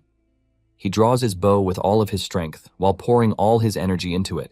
He fires the arrow at the snake, hitting it on the head, and the snake screams out in agony as the lightning runs through its body, depleting the rest of its tiny HP. The players watch in shock as the monster is defeated, and they start asking which of the teams got the buff. Just then, they get the information that Seowon was the one who defeated the snake, and his stats are going to increase by 30% for 10 days. Instead of backing off, the players decide to attack Seowon all at once with the belief that they can overwhelm him, since it is just a 30% boost. Seowon leaps down from the treetop to engage the group. A fierce battle breaks out between the two groups, and Seowon's first attack gets repelled, so he figures out that he has to take care of their barrier first. He punches one of the mages, killing him on the spot, and with this, Seowon marks his first kill among the group. With the team swarming him, Seowon takes off his cloak since it is pretty useless. He notices that the team is wary and they don't want to make a move until they have gauged his true strength. Seowon concludes that the mage who has lost his barrier will be his first prey. Without wasting time, Seowon leaps into the air, lunging toward the mage, and the moment the warrior notices this, he screams at the others, telling them to protect the mage at all costs. The others yell back at him, telling him that they are only listening to him because they are fighting to take down a common enemy. Seowon is surprised to see that the group is actually teaming up on him, which is out of character for them. Before he can get to the mage, they have formed a wall around him to block his attack. However, this is not enough as Seowon breaks through their defense with his power. He breaks the warrior's shield, but before he can relax, the martial artist swings his sword at him from behind. Seowon almost gets hit because the weapon is a flexible sword, which is able to stretch. Since it has come to this, Seowon figures out that a counter will work best and he manages to push the dude backward. However, he is surprised to see just how well the team is working together. Seowon soon finds himself trapped between the two deadly warriors, and when he realizes that he is about to be cut down, Seowon tells Hammett to change form to what he is currently thinking. Hammett follows through and changes into a shield to block the majority of the attack, but his face still gets cut. Nonetheless, this gives Seowon the chance to punch the big guy in the face to shatter his head, killing him on the spot. With this, Seowon realizes that he has just 8 people left, but one of the mages suddenly tells Seowon that they are prepared to take him down since they have seen how notorious he can be. In fact, they have developed a countermeasure just for him, and the blonde head mage tells Seowon that she has been waiting for this exact moment. Just then, she hits Seowon with a spell, and it is after he gets hit that he realizes that he is in trouble. It turns out that it is a debuff spell that reduces stats by 40% for 30 minutes. Seowon starts regretting his decision not to have dealt with the woman first. Now that Seowon is suffering from a debuff, the players figure out that it is time to overwhelm him because he is even weaker than before. Seowon is also not going to sit around and let the players just kill him for fun. Seowon fights back hard, kicking the first dude in the chest. The dude is able to block the attack, and by doing this, he realizes that the mage's debuff spell is working. It provides even more encouragement for the group to go after Seowon, and Seowon tries to escape by leaping into the air. However, he gets struck by a mega flame attack that knocks him to the ground. Seowon realizes that he is only able to hold out because the 30% buff he got is offsetting the 40% buff that the mage placed on him. He realizes that the mega flame attack that just hit him would have killed him instantly if he hadn't gotten the 30% buff from the snake monster. Seowon realizes that the way forward is to kill the witch and break the debuff spell. The players commend Seowon for not dying to the mega attack that they used on him, but they are not about to stop, since they have decided to switch to close combat. Seowon realizes that the dude who is in charge is a pain, and he should have just killed him using a surprise attack. Just then, he notices that Lyle has just been standing there, doing nothing. One of the mages then launches a powerful attack that puts Seowon on his back. He realizes that he is being choked out to prevent him from running around. Just when he thinks it is over, a stone attack appears from underneath, slapping him so hard to the ground. The close combat warriors immediately descend on him, ready to finish the job. At that same moment, Lyle takes out the mage who cast the debuff spell on Seowon, killing her with a wind attack. The moment this happens, her debuff magic wears off, freeing Seowon from her curse, and Seowon is able to dodge the incoming attack. He punches the leader of the group in the chest, putting a big hole in him. The dude is left in shock since Seowon shouldn't have been able to do this. Seowon sits up and realizes that it was Lyle who helped him. Knowing that he is about to die, Lyle tells Seowon to win the game. One of the players then stabbed Lyle in the back, killing him on the spot. The moment Seowon witnessed Lyle's death, he was overtaken by a violent anger. All he gave Lyle were a few items, but he never thought he would care what happened to the boy. Seowon starts running through the players with insane anger because they had the guts to kill a child without hesitation. A lot of questions ran through his mind, overwhelming him with anger, and before he knew it, he had killed everybody on the field. He came back to his senses only when he was hit with the congratulatory message for winning the game. Seowon is shocked that he actually emerged as the winner of the game, but suddenly it dawns on him that there is so much chi in the area that he can absorb. He tries to absorb the chi and even loot the chests, but the game stops him, telling him that the game has ended. He is informed that he gained 240 coins and he achieved the most kills. In addition, as a bonus, an additional 100 coins have been awarded. Because he reached the top 5 twice in a row, he has been given an additional 15 coins. Seowon is blown away when he realizes that he has been given 355 coins because in the first game, he only managed to earn 140 coins. Hamit starts glazing himself, saying it was thanks to him that Seowon won. Seowon admits that he was useful but lets him know that he was kind of mid. Apparently, Hamit costs 100 coins to purchase, and Hamit urges Seowon to buy him. However, Seowon lets him know that he has no interest in paying 100 coins for him because he is overpriced. Hamit disagrees, saying being able to purchase a magnificent being like him for 100 coins is a steal. Seowon is not convinced, and he says there are other things that are more useful, like the Cloak of Hiding, which costs 70 coins. In fact, he is thinking of trying out the golden weapon box since it is on the list. Just then, the system reminds him that he can spin the roulette, since he is part of the top 5 players. However, as the winner, he gets to spin the roulette 3 times. Seowon hopes that he gets something good on the first attempt, and Hamit hopes that Seowon pulls him instead. Just like the first time, Seowon pulls Escrow's necklace, but Seowon doesn't cry too much about it, since it is not entirely a loss. Seowon then starts the second spin, and Hamit is the happiest being on the planet as Seowon pulls him on the second draw. Hamit celebrates this like a mad person, since he won't have to go back inside the annoying box again. Seowon, on the other hand, is not really happy, since he was hoping to get the weapon box instead. However, he doesn't see it as a bad deal, since he gets to save 100 coins. On the third spin, Seowon gets a fragmented secret tome, which is priced at 60 coins. Seowon is surprised that it is quite expensive, but he wonders how many more of the items he has to get until he gets them all. After going through everything thoroughly, Seowon decides to buy a 4-circle stone, an Iceland spellbook, a vital essence pill, Tokar's ring, and the Cloak of Hiding. In the end, he still has 49 coins left, which he believes would come in handy in the next game. After he is done with his selection, the system wishes him luck in the next game, and he is transported back to reality. Seowon returns to the park where he vanished from, and to his horror, there are 2 hikers in sight. The 2 are immediately disgusted once they see how bloodied he is. To try to calm them down, Seowon lies that it is fake blood because they are shooting a movie in the area. Deep down, Seowon doesn't want this to happen every freaking time because it is going to be so annoying. Seowon then returns home, but even though it is just his second game, he can already see how much stronger he has become.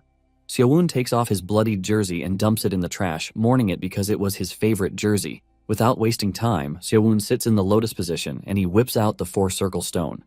6 hours later, he had used the 4-circle stone and the red cloud pill. Just like before, his room heats up as if it were a boiling room. Seowon gets on his feet, totally refreshed and recharged. He feels like his mana and base stats have increased too, but he decides to check them first before getting something to eat. He opens his information, and he is surprised to see just how much his inner energy and mana have increased. He can't believe that he has grown this much in just 2 games, and he can't wait to see how much he will grow in the next games.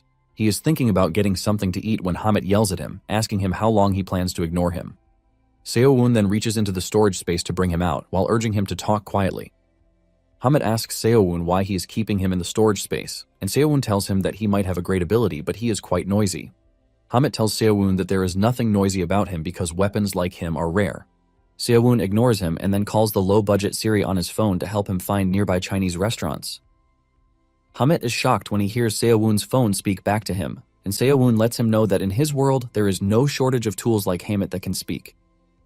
Seo-woon crushes Hamid's ego, telling him that he is not a big deal in his world. Hamid argues that he is not special just because he can talk, but being an amazing weapon is what makes him special. Seo-woon continues talking casually, saying he can't even tell Hamid to transform into a longsword because in this world, one needs a permit for that. This leaves Seo-woon wondering what it is he should do with Hamid. Hamid reminds Seo-woon that he can just transform into a sleeve to wrap around his hands just like in the game, but Seo-woon disagrees with this, saying people would believe that he is weird if he walks around with a cloth wrapped around his hand. Hamid transforms into a robe and asks Seo-woon what he thinks of this, but Seo-woon tells him that this is even worse. Seo-woon is about to throw him in the subspace when he transforms into a necklace. Seo-woon then tells him that he can work with the necklace, and Hamid heaves a sigh of relief. In addition, the necklace comes with a killing intent detector, and just then, Seo-woon's order arrives at the door. Moments later, Seo-woon is done consuming the food. Seo-woon is glad that he finally got to eat something good because he's been eating nothing but dried meat for ages. Hamid asks him if the food is good, but Seo-woon reminds him that he can't eat, so he has no reason why he should be asking. Hamid then says he is only curious about a heartless master like him. Seo-woon then gets up, saying he has to go out. Hamid asks him where he is going, and Seo-woon reminds him that he is coming with him, so he sees no point in answering this. Seo-woon then makes his way to the internet cafe where he used to game. The attendant is surprised to see him after a long while, and he asks him if something happened to him. Seo-woon claims he's been busy getting ready for school and only decided to pop in to take a break. The attendant tells him that they are holding a Loyal Ground tournament next week and wants to know if he is interested in joining in. Seo-woon replies that he has found another interesting game, so he's dropped Loyal Ground. As Seo-woon sits down in front of the system, Hamid asks him what LOG is, and Seo-woon tells him that it is a low-budget version of Cloyd Survival. Seo-woon knows that there is no way LOG can satisfy him again after he's had a taste of Cloyd Survival. The reason he came to the internet cafe is that he is trying to see if he can match up with Ren, the high schooler he found in the game. He is pretty sure that there are other players in the real world, and there are going to be attention seekers too. With what he's found out, it appears that the players interact via the dark web, and this is where he wants to surf. While going through the adult site link, he finds the survivor's message board, which catches his attention. The moment he clicks the icon, he is slapped with a big question, asking him if he is a survivor. With sweat running down his face, he clicks the yes option, while wondering what he had gotten himself into. Seo-woon is surprised because the site design even resembles the game's interface. This tells him that whoever built the site is definitely a Cloyd Survival veteran. A chat box then appears on the screen, telling Seo-woon to get lost if he is there to just mess around. Seo-woon figures out that it is a bot that is trying to kick out kids or impersonators. He wonders if it needs a secret code or a specific pattern for the answers. Seo-woon asks the bot if it knows the password, but the next reply he gets is for him to get lost, while the bot also tells him that it is aware of his location. The bot tells Seo-woon that he shouldn't even be there since he can't protect himself while using the dark web. Seo-woon is blown away at how hackers do their thing, and the chatbot tells him to close the PC. However, Seo-woon doesn't do this, and the chatbot asks him if he is not scared. Seo-woon replies that he is not because he is already impatient that he doesn't have access yet. The chatbot then tells Seo-woon to prove that he is a survivor. Seo-woon wonders how he is supposed to prove this, and just then, an image appears on the screen. It is a scattered puzzle, and when Seo-woon sees it, he realizes that it is the statue from inside the game. Seo-woon cannot believe that this is all he had to do, and he is pissed that they didn't keep the whole thing simple from the start. Once he is done with the puzzle, the site informs him that the authentication is successful, and he is welcome to the site. The chat asks him how many runs he's had in the game, but Seo-woon doesn't answer this, saying it is a bit personal. The chat agrees with him, then tells him to log in with the ID that was sent to him, promising that their top-class hackers will protect him 24/7. Seo-woon then snaps the ID and password so he can use them next time. Once he's logged in on the site, Seo-woon starts surfing, looking at where he should start from. He decides to check out the beginner's tip first. From the first tip, he learns that governments around the world are trying desperately to bring ability users under control, and under no circumstances should a player ever reveal their abilities in public. For the second tip, Seo-woon is informed that he is not the only player, as the numbers are increasing by the day, so he should not get carried away, thinking he is special. Also, there are government-backed private organizations that are hunting down beginners. It turns out that they are ready to use whatever means necessary to prevent chaos caused by ability users. Seo-woon freaks out when he sees this because it is basically an active threat. Furthermore, Seo-woon is informed that if he wants to sell items obtained from the game, there are broker sites and wealthy buyers from all over the world on the dark web who are willing to purchase directly. He can also visit these sites to convert his items into cash. Seo-woon realizes that by doing this, he might find himself earning a stable income in no time. Seo-woon decides to check out the market site and see the worth of the items he got. As he goes through the forum, he realizes that there are a ton of items he hasn't even seen before. There is a particular item, the Witch's Elixir, which is going for 20 million won, and the buyer has a deadline on it. Seo-woon thinks he's seen it all until he runs into an item that is bidding for 100 million won. It is the failed Ointment Court Empire exclusive that guarantees hair growth on applied areas. Seo-woon decides to keep this in mind just in case. As he goes through the forum, he finally understands why they are obsessed with run counts. There are also bodyguard requests on the forum where players with more than 10 runs earn millions monthly, and those with over 30 runs can name their own price. Basically, more run count means higher status. After browsing for a while, he suddenly stumbled upon an article talking about a 13th run hybrid mage who was beaten by a second run player. He checks the author and realizes that it was produced by someone named the High School Mage. Those who are reading the article don't want to believe this, and they start saying trash about Seo-woon. Seo-woon then decides to chat the guy up since it appears that he is active on the forum. The dude responds and asks Seo-woon if it is true that it was the second run, and he says yes. Seo-woon is forced to ask him if it is that big a deal that he is on the second run. Ren replies that it is a big deal, since it is not normal for a player to be overpowered like him just after 2 runs. Ren says he actually thought Seo-woon was a fixed player, and Seo-woon asks him what a fixed player is. The moment Seo-woon asks this question, Ren confirms that Seo-woon is truly a noob in the game. He explains that everyone starts as a free player, but once they meet certain conditions, they can rank up to become a fixed player. Apparently, the tutorial match only happens once for free players, but most people don't even notice it. In fact, it took Ren until his 13th run to notice. Ren then asks Seo-woon if he can get his contact info, assuring Seo-woon that there is a lot he can teach him, since he is still a beginner. Seo-woon is taken aback, wondering if the dude is looking for a way to settle the score one-on-one in real life. Seo-woon tells Ren that he just can't trust him because he asked for it, and Ren assures Seo-woon that he is never going to regret it because he is going to rank up as a fixed player soon, which means he's going to need a fixed team nonetheless. Seo-woon is still confused about what the fixed team means, and Ren suggests that they meet up instead. Seo-woon suggests a meeting point, and Ren promises to be there in an hour. As he leaves the cafe, Seo-woon is left wondering if meeting Ren is a good idea. An hour later, Seo-woon arrives at the meeting location, and moments later, a dude on a bike shows up. His bike is so loud that everyone on the scene believes that he is trying to show off. No one knows who he is, since he has a helmet covering his head. Seo-woon sees this, and he is impressed by the dude's guts to ride a bike into a crowded street. He believes that the dude is some rich kid, and suddenly the dude on the bike turns to look at him. Seo-woon freezes up in shock, wondering if he had stared at the dude too much. Just then, the dude takes off his helmet to reveal that he is Ren, and he tells Seo-woon that he is the high school mage that he is there to meet. Seo-woon is taken aback since it is his first time meeting someone he killed in-game. However, this doesn't take away the fact that the dude has a punchable face. The two then settle down in a cafe, and Seo-woon asks Ren why he called him out to meet physically. Ren goes straight to the point, telling Seo-woon that he would like to join his team. Seo-woon reminds Ren that he already said this when they were chatting, but he doesn't know exactly what it means. Ren continues talking, reminding Seo-woon that they are both free players. Seeing how loud he is, Seo-woon urges him to keep his voice down before someone hears them. However, Ren tells him that it is fine thanks to the pendant he is wearing. Apparently, no one aside from them can hear the conversation. Seo-woon is blown away and he asks Ren if he brought the item from the game, but Ren reveals that it was crafted in the real world by a player who specialized as an alchemist. It then dawns on Ren again that Seo-woon is truly a noob in the game. Ren then asks Seo-woon about his results, and Seo-woon reveals that he took second on his first run, but first place on his second run. Ren is blown away by this, revealing that he's only ever heard of consecutive top placements on the forums, and Seo-woon claims that he was just lucky. Ren mentions that he's only made it to the top 5 once, and he's almost retired several times. Seo-woon asks him what he means by retired, and Ren explains that it is basically elimination. If a player fails to make the cut, they can never log into the game again. Ren then suggests that they put this aside first, as he is more interested in the two of them forming a team. Seo-woon asks him if one cannot form a team unless they are a fixed player, and Ren says one can form a fixed party of up to 8 people.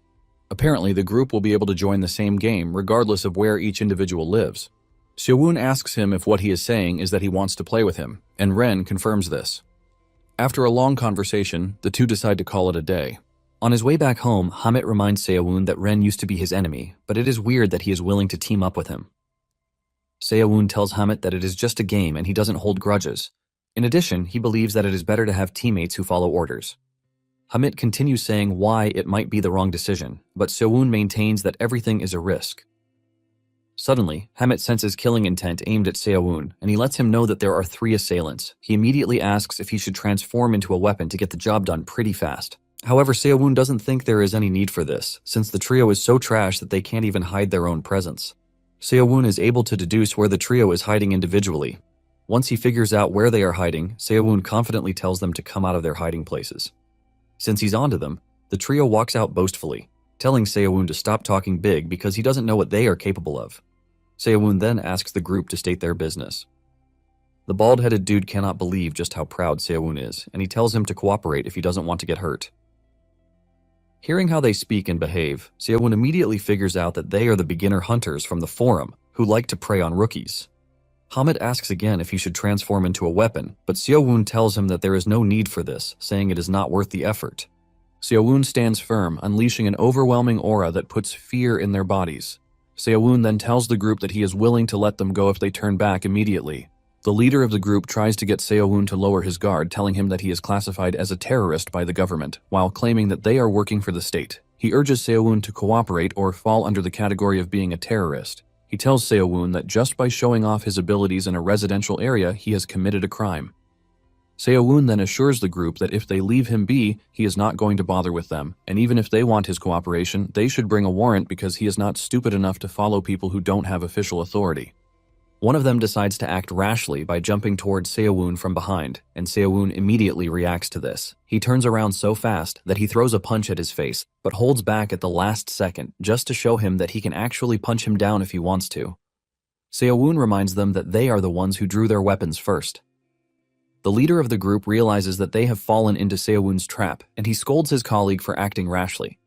Seo-woon then tells the dude that he finds it insulting that he actually believes that the group can restrain him. Seo-woon asks them if he looks like a beginner to them.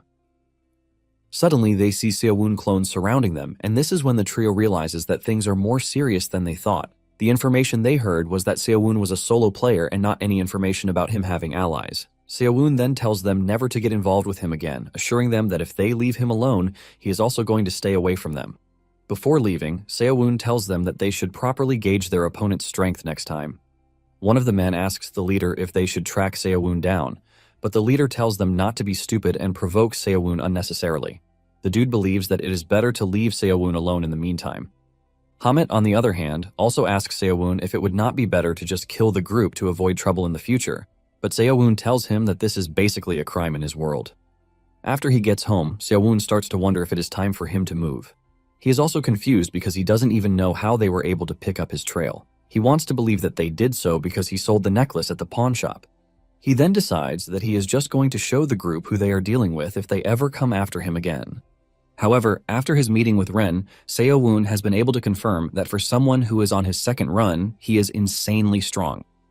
In fact, the coins he's earned surpassed even those of veterans who are on their 20th or 30th run. Seo-woon then vows to use the coins to get stronger so he can stay at the top. Seo-woon figures out that Cloyd's survival and reality aren't that different.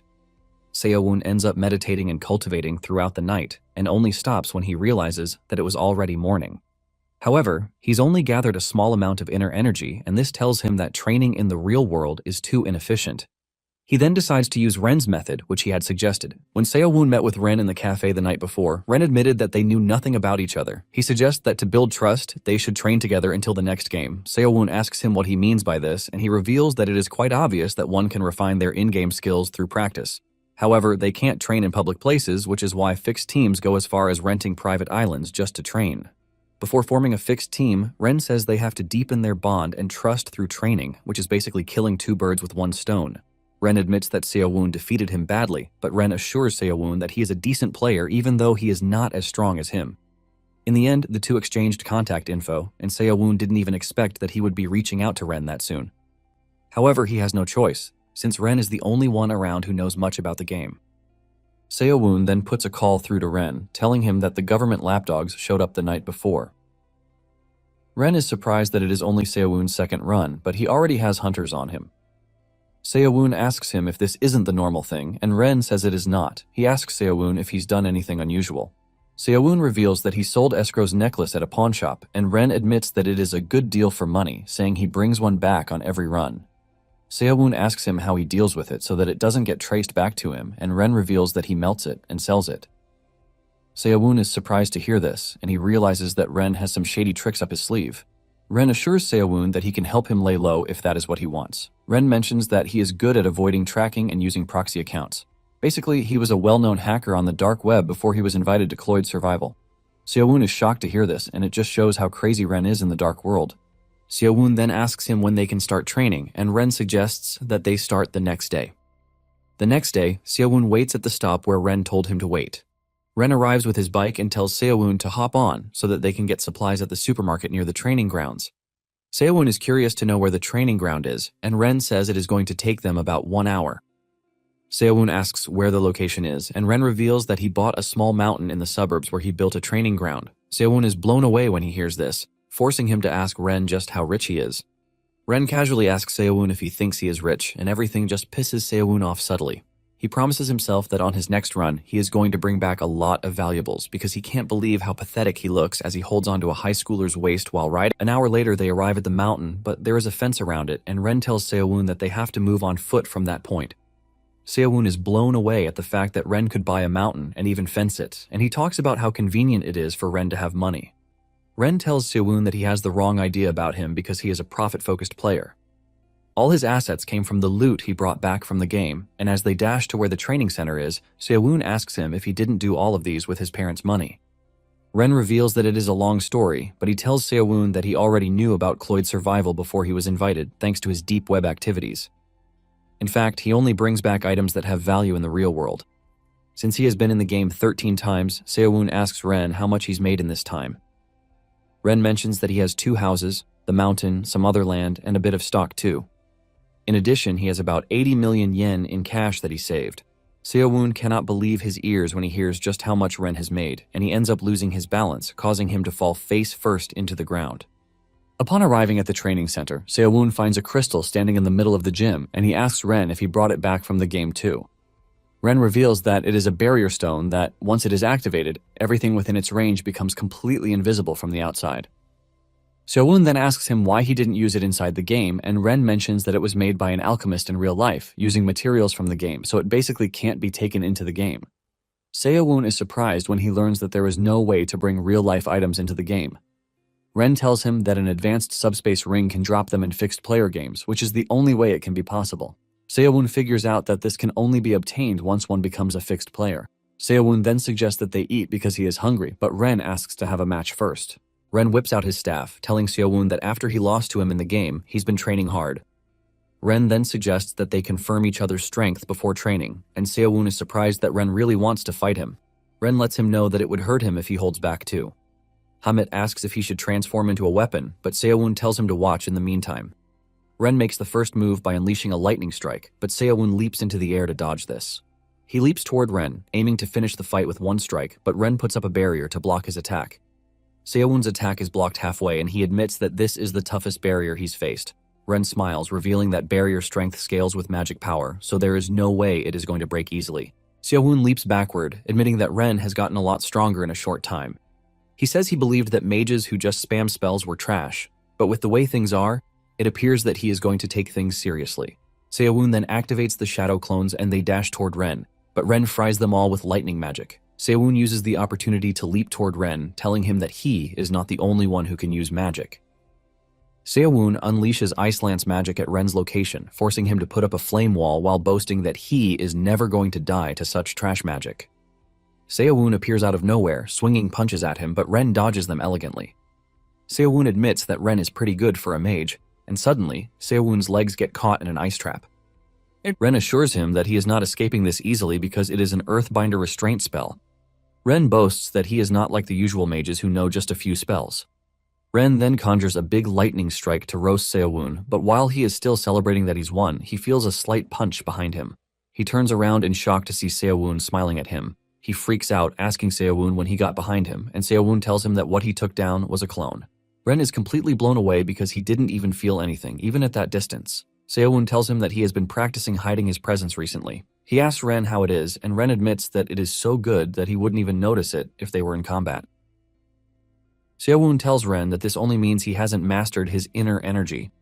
Ren asks Seowon if he held back, and Seowon confirms this. Ren sighs in disappointment, realizing that there is no way he can go up against Seowon alone. Seowon then commends him, telling him that his magic has gotten a lot stronger. He asks him if he used a high circle stone, and Ren reveals that it is thanks to the staff he made using the materials from the last game.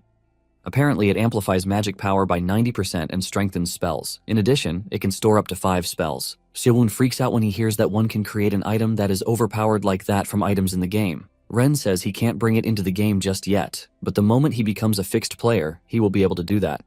Seowon is overwhelmed, admitting that he's never seen anything like that in-game. Seowon says this would be worth around 200 coins, but Ren lets him know that coin value doesn't always match item value. Ren mentions that in Cloyd, most items can be obtained ridiculously cheaply, except for specific ones, which is why someone like him can make money even with a few coins. Ren explains that people who drop out and can't go back to Cloyd survival often become alchemists to focus on crafting. Ren says they even find it more fun because they are making money, which is the best of both worlds. Seowon hears this, and just concludes that people have different tastes in things. Seowon then tells Ren that it is time to eat, since they have already fought. Ren asks Seowon how many coins he's earned so far, and Seowon replies that it is under 500 coins. Ren almost passes out in shock when he hears this, telling Seowon that he is actually the rich one between them. Seowon lets Ren know that he traded most of it for elixirs and items, so they are gone. Ren asks Seowon if he dumped all of his items into stat upgrade without thinking twice, telling him that it is a waste because with 500 coins, he could have made a fortune. Seowon dunks on him with this, telling him that he is still at his low level because he is always thinking about money. Ren admits that he has a point when it comes to this. Meanwhile, the private organization that went after Seowon has taken the reports back to their boss, a giant, scary dude named Tatsuya. After the reports given to him by his underlings, he concludes that Seowon is someone worth keeping an eye on, even though they don't know his identity and whereabouts just yet, only the fact that he sold Escrow's necklace at a pawn shop.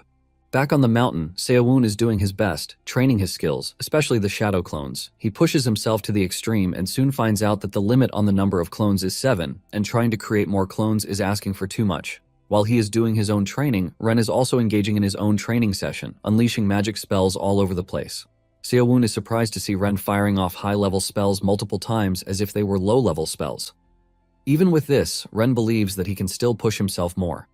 Seowon tells the dude to stop training and let them eat first because he is already hungry. A few minutes later, Seowon had cooked up a pot of ramen for them. He can't believe that he has been stuck on kitchen duty since the first day. Seowon notices that Ren has been on call with someone for a while, and he concludes that it is his girlfriend. Ren clears the air, revealing that the person he is calling is his little sister. Seowon still uses the opportunity to dunk on Ren, saying it must really be nice to be rich because his family will always be happy. Ren then replies saying he and his sister are pretty close because she is the only family. The moment Seowon hears this, he freezes up in shock. Ren explains that he and his sister are the only ones left because his parents passed away when he was in middle school. Seowon is overwhelmed with guilt and he asks Ren why he didn't say anything.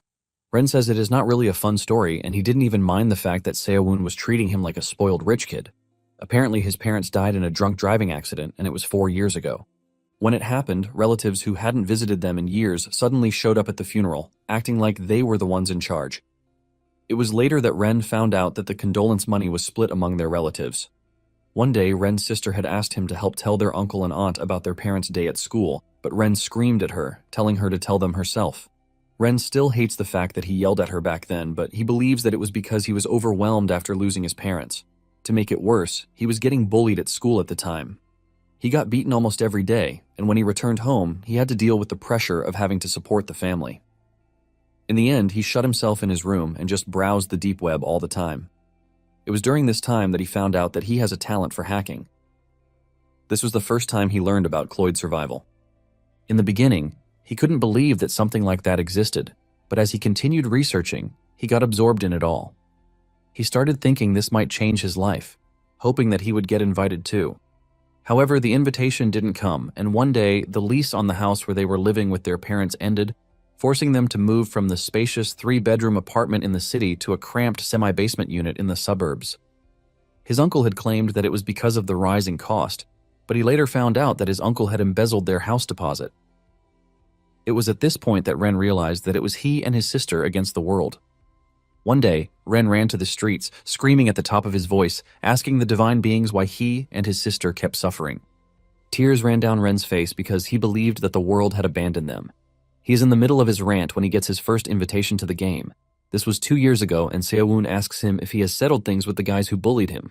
Ren replies that he didn't do anything because they ended up going to different high schools. In addition, he didn't even have an interest in causing trouble because if he got arrested, no one would take care of his sister. Ren admits that moving far away actually made things better.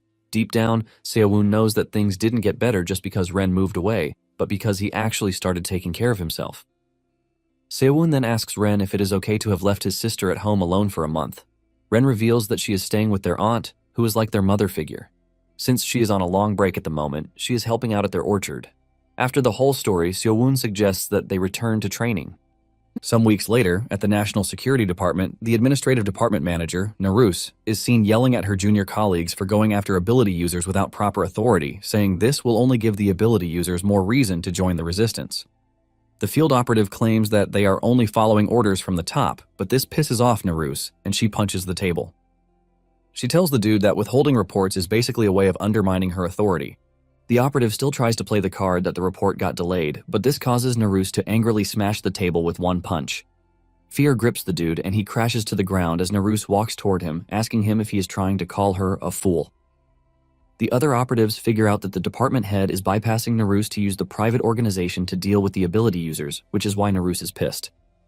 Apparently, Naruse is supposed to be at the top at this point, but she was demoted because she became an ability user, forcing her to work alongside low-level operatives. Naruse angrily walks out of her office, telling the staff that a disciplinary hearing is going to be held. He also tells the lead operative, Yoshida, that he has been suspended from all duties until a decision is made. Naruse returns to her office to think about the whole situation, and she concludes that the upper management is planting spies to monitor her. She is left wondering how long they plan to keep up the ridiculous farce.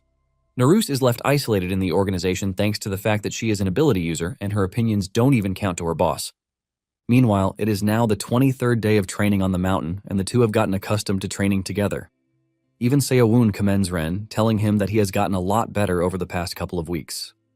However, Ren still finds himself losing to Seo-woon no matter what he does. However, Seo-woon lets him know that he's grown well enough without having to rely on the staff. It turns out that Seo-woon has also gotten stronger, and he can now create up to 8 clones. Seo-woon suggests that they eat before they finally leave the mountain.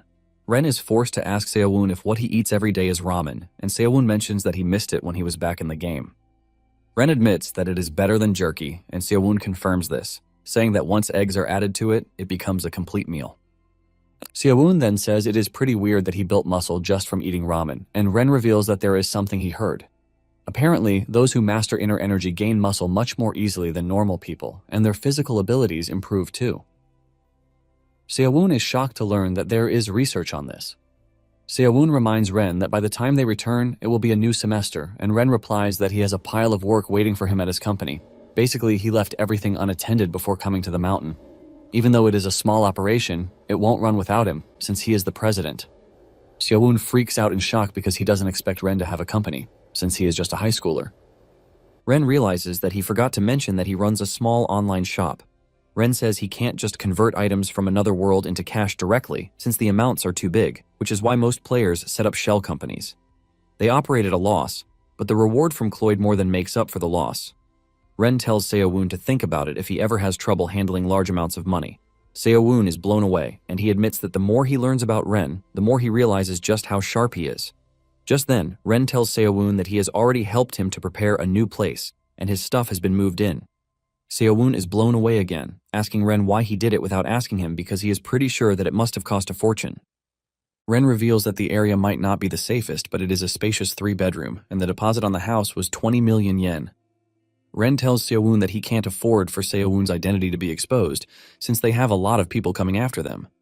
Seo-woon asks Ren why he trusts him enough to spend 20 million on him. Seo-woon is blown away by it all, and he tells Ren that he didn't have to stress himself to that point, but Ren tells him that he can consider it a loan that he can pay back later. Seo-woon frantically replies that 20 million is not something one can casually pay back, and Ren says he is pretty sure that Seo-woon can earn that back in the next game. After they are done eating, the two then pack their stuff to leave. With this, their 3-week training camp came to an end, and Seo-woon realized that things had been good for him since he got invited into the game. From living in a trash 1-bedroom apartment to moving into a nice 3-bedroom apartment. Upon entering the apartment, Seo-woon admits that it is bigger than he expected, and Ren says it is only because there is no furniture inside yet. Ren asks him if he doesn't like this, but Seo-woon assures him that he does, but he is just blown away because it feels bigger than his old home. Ren then tells Seo-woon that, as a housewarming gift, he is going to get him one appliance. Seo-woon is blown away by this because Ren just dropped a 20 million debt on him, and he is still talking about buying him stuff. Nonetheless, he thanks him for everything so far, and he tells him to go meet his sister because he's helped him really well. After Ren's departure, Hamid finally surfaces, asking Seo-woon why he had to seal him away for a whole month. Seo-woon tells him that he had to train without him, and Hamid expresses his surprise that Seo-woon's living conditions have changed in a month. Seo-woon tells him that it is a long story, and he sits down to sort the items he can sell to get things in the house. Suddenly, he feels a strange presence in the distance. He looks out the window to see a burning apartment building, and he figures out that a player is behind it. Seo-woon figures out that there is a player who likes making a scene, and he can't believe that he just moved into the neighborhood for someone to cause chaos. Just then, he hears a knock on the door, and he panics because Ren should be the only one who knows where he lives. He cautiously walks to the door, and when he opens it, he is surprised to see that it is the police. The officer tells Seo-woon that they are evacuating residents because there is a large fire in the building across the street. Seo-woon has no choice but to follow instructions while wondering who the hell is causing all the trouble. Seo-woon joins the other residents outside the building, and before he knows it, the fire has gotten even bigger. Seo-woon immediately senses 8 presences, and it appears that they are all hunting something. Seo-woon then decides to go check out whoever their target is. Meanwhile, a lady is seen fighting off a bunch of guys. It appears that she is a mage who is an ability user. She tells the men to back off, saying they are the ones who picked to fight first because she was just living quietly. Watching from a distance with the cloak of hiding, Seo-woon can see that the lady is already exhausted. Just then, the men jump her at once, and even the lady knows that there is nothing she can do. Just as they are about to overwhelm her, they get caught by ice binds. It turns out that Seo-woon was the one who cast the spell, and he is surprised that the ice lance can be used as a restraining spell. They turn around to see Seo-woon behind them, and they ask him who he is, but he replies that they don't have to know this. The men immediately assume that Seo-woon is the lady's ally. Seo-woon condemns their way of doing things, saying it is pathetic that they are jumping a poor lady. The team freaks out, screaming that they are being ambushed. They try to put together a counter-strike, but before they know it, Seo-woon has started knocking them to the ground. After beating up a bunch, the lady asks Seo-woon which organization he belongs to, and Seo-woon also tells her that there is no need for her to know. Just then, the men whip out weapons, lunging towards Seo-woon and the lady, aiming to subdue them. Instead of running away, the lady decides to face them, and Seo-woon is surprised that after he went through the pain of creating an opening for her, she stood back to fight. Seo-woon tells the lady that her situational awareness is trash, even though he doesn't know how many runs she's had. The lady unleashes a powerful fire attack that forces the men to retreat. However, they regroup again, telling the lady not to underestimate Stockpile because they have handled players who are even more powerful than her. However, Seo-woon steps in again, appearing behind the dude with the sword, punching him so hard that his head almost caves in.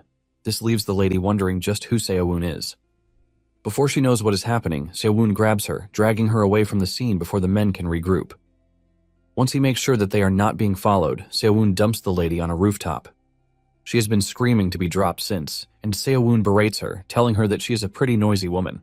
The lady argues that carrying her along like a grocery bag is quite rude, and she almost threw up.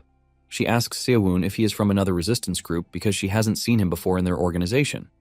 Seo-woon replies that he isn't, and she asks if he is part of a private organization or a government agency. Seo-woon simply says no, but the lady doesn't want to believe this because Seo-woon was basically fighting the guys who wanted to catch him. She asks Seo-woon if there is another organization or group that she doesn't know about. Seo-woon replies that he is just an ordinary passerby, and when the lady remains persistent, Seo-woon tells her to just consider herself lucky and lie low. Seo-woon lets her know that he is not going to save her next time, and after saying this, he dashes off. Basically, Seo-woon helped just because he didn't like how the government guys operate.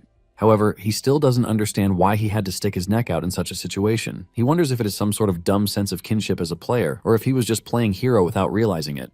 Moments later, Seo-woon returns to his house, and Hamet tells him that what he did was uncharacteristically merciful of him. Seo-woon replies that he just didn't like the dudes in suits.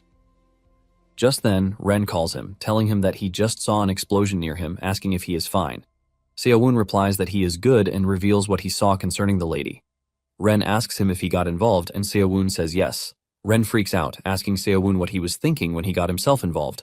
Since Seo-woon doesn't have a bed, he tears up tissue on the floor to lie on it, and he tells Ren that he initially had plans to just watch, but he decided to step in when he saw them ganging up on a single woman. Ren cannot believe that Seo-woon is the one saying this when he was the one who was shooting arrows through people's heads in the game without thinking twice. Seo-woon argues that reality and Cloyd survival are different. Ren asks Seo-woon if they saw his face, but he says no, revealing that he was wearing the cloak of hiding. Ren tells him that private organizations can be managed, but if government agents take notice of him, it is going to be a big problem, so he urges him to be careful. Seo-woon admits that he also doesn't want to lose the new house he just got. After the call, Seo-woon decides to go to sleep with plans to get himself an electric blanket the following day. The following day, Naruse heads to the military hospital where the people Seo-woon beat up are being hospitalized. The moment Naruse enters the room, the team freaks out, but she yells at them, asking them what happened. The team leader mentions that they were ambushed during an operation, and Naruse yells at the dude, asking him why she wasn't informed about the mission when she is the department manager. She yells at the dude, asking him who gave him permission, as she wants to know who is going to take responsibility for their failure. Naruse is about to lose it when the general manager enters the room, revealing that he is the one who gave the permission. Naruse asks him what authority he has to have approved a mission without her consent, and the man claims the intel came in late, so they had to act on it immediately. Naruse asks him if he is going to be the one to take responsibility for the failure, and the man assures her that this has already been decided. He tells Naruse that she has nothing to worry about because he has smoothed things over with the higher-ups. The man continues saying trash, saying failures are also a part of the job, so Naruse should adjust to how things are in the field. The man then turns to the operatives, telling them to all get better quickly so that they can all support Naruse. After his short and annoying explanation, the man tells Naruse that she is leaving. Naruse then tells the team leader to submit his report once he is discharged. Some days later, Seo-woon meets with Ren, and Ren asks him if anything has changed since the day he helped the lady. Seo-woon asks him if he is there to lecture him, but Ren tells him that he is just worried because he keeps doing reckless things. While Ren is busy yelling, Seo-woon is focused on his nice necklace, as he thinks of getting one too. Seo-woon then tells Ren that he later went to the convenience store, and the government agents are all over the place. However, it appears that they have not figured out his identity yet. In addition, he is pretty sure that they are looking for the lady he saved, not him. Seo-woon believes that being in the area is actually safer, since hiding in plain sight is the best way to go about the whole situation. Seo-woon then asks Ren what stockpile means because the operatives called themselves stockpile. Ren replies that it is not really a big deal, but stockpile refers to ordinary people who gain abilities through items instead of being players. They basically do not level up through the system, so it is not that efficient, but they are still pretty strong for regular people. Seo-woon's phone then rings, and Seo-woon picks it up without even knowing who it is. It is after the dude on the other end started screaming at him that he realizes that it is his friend, Junpei. Junpei tells Seo-woon that the next day is Naoki's birthday, and he has rented a place, so he wants them to go there together. It is at this moment that it finally dawns on Seo-woon that he has gotten so absorbed in Cloyd that he has totally forgotten about his real life. Seo-woon admits that he totally forgot, and Junpei reveals that he wanted to wait till the next day, but knows it would be a disaster. Junpei then tells Seo-woon to send his address so he can pick him up the next day.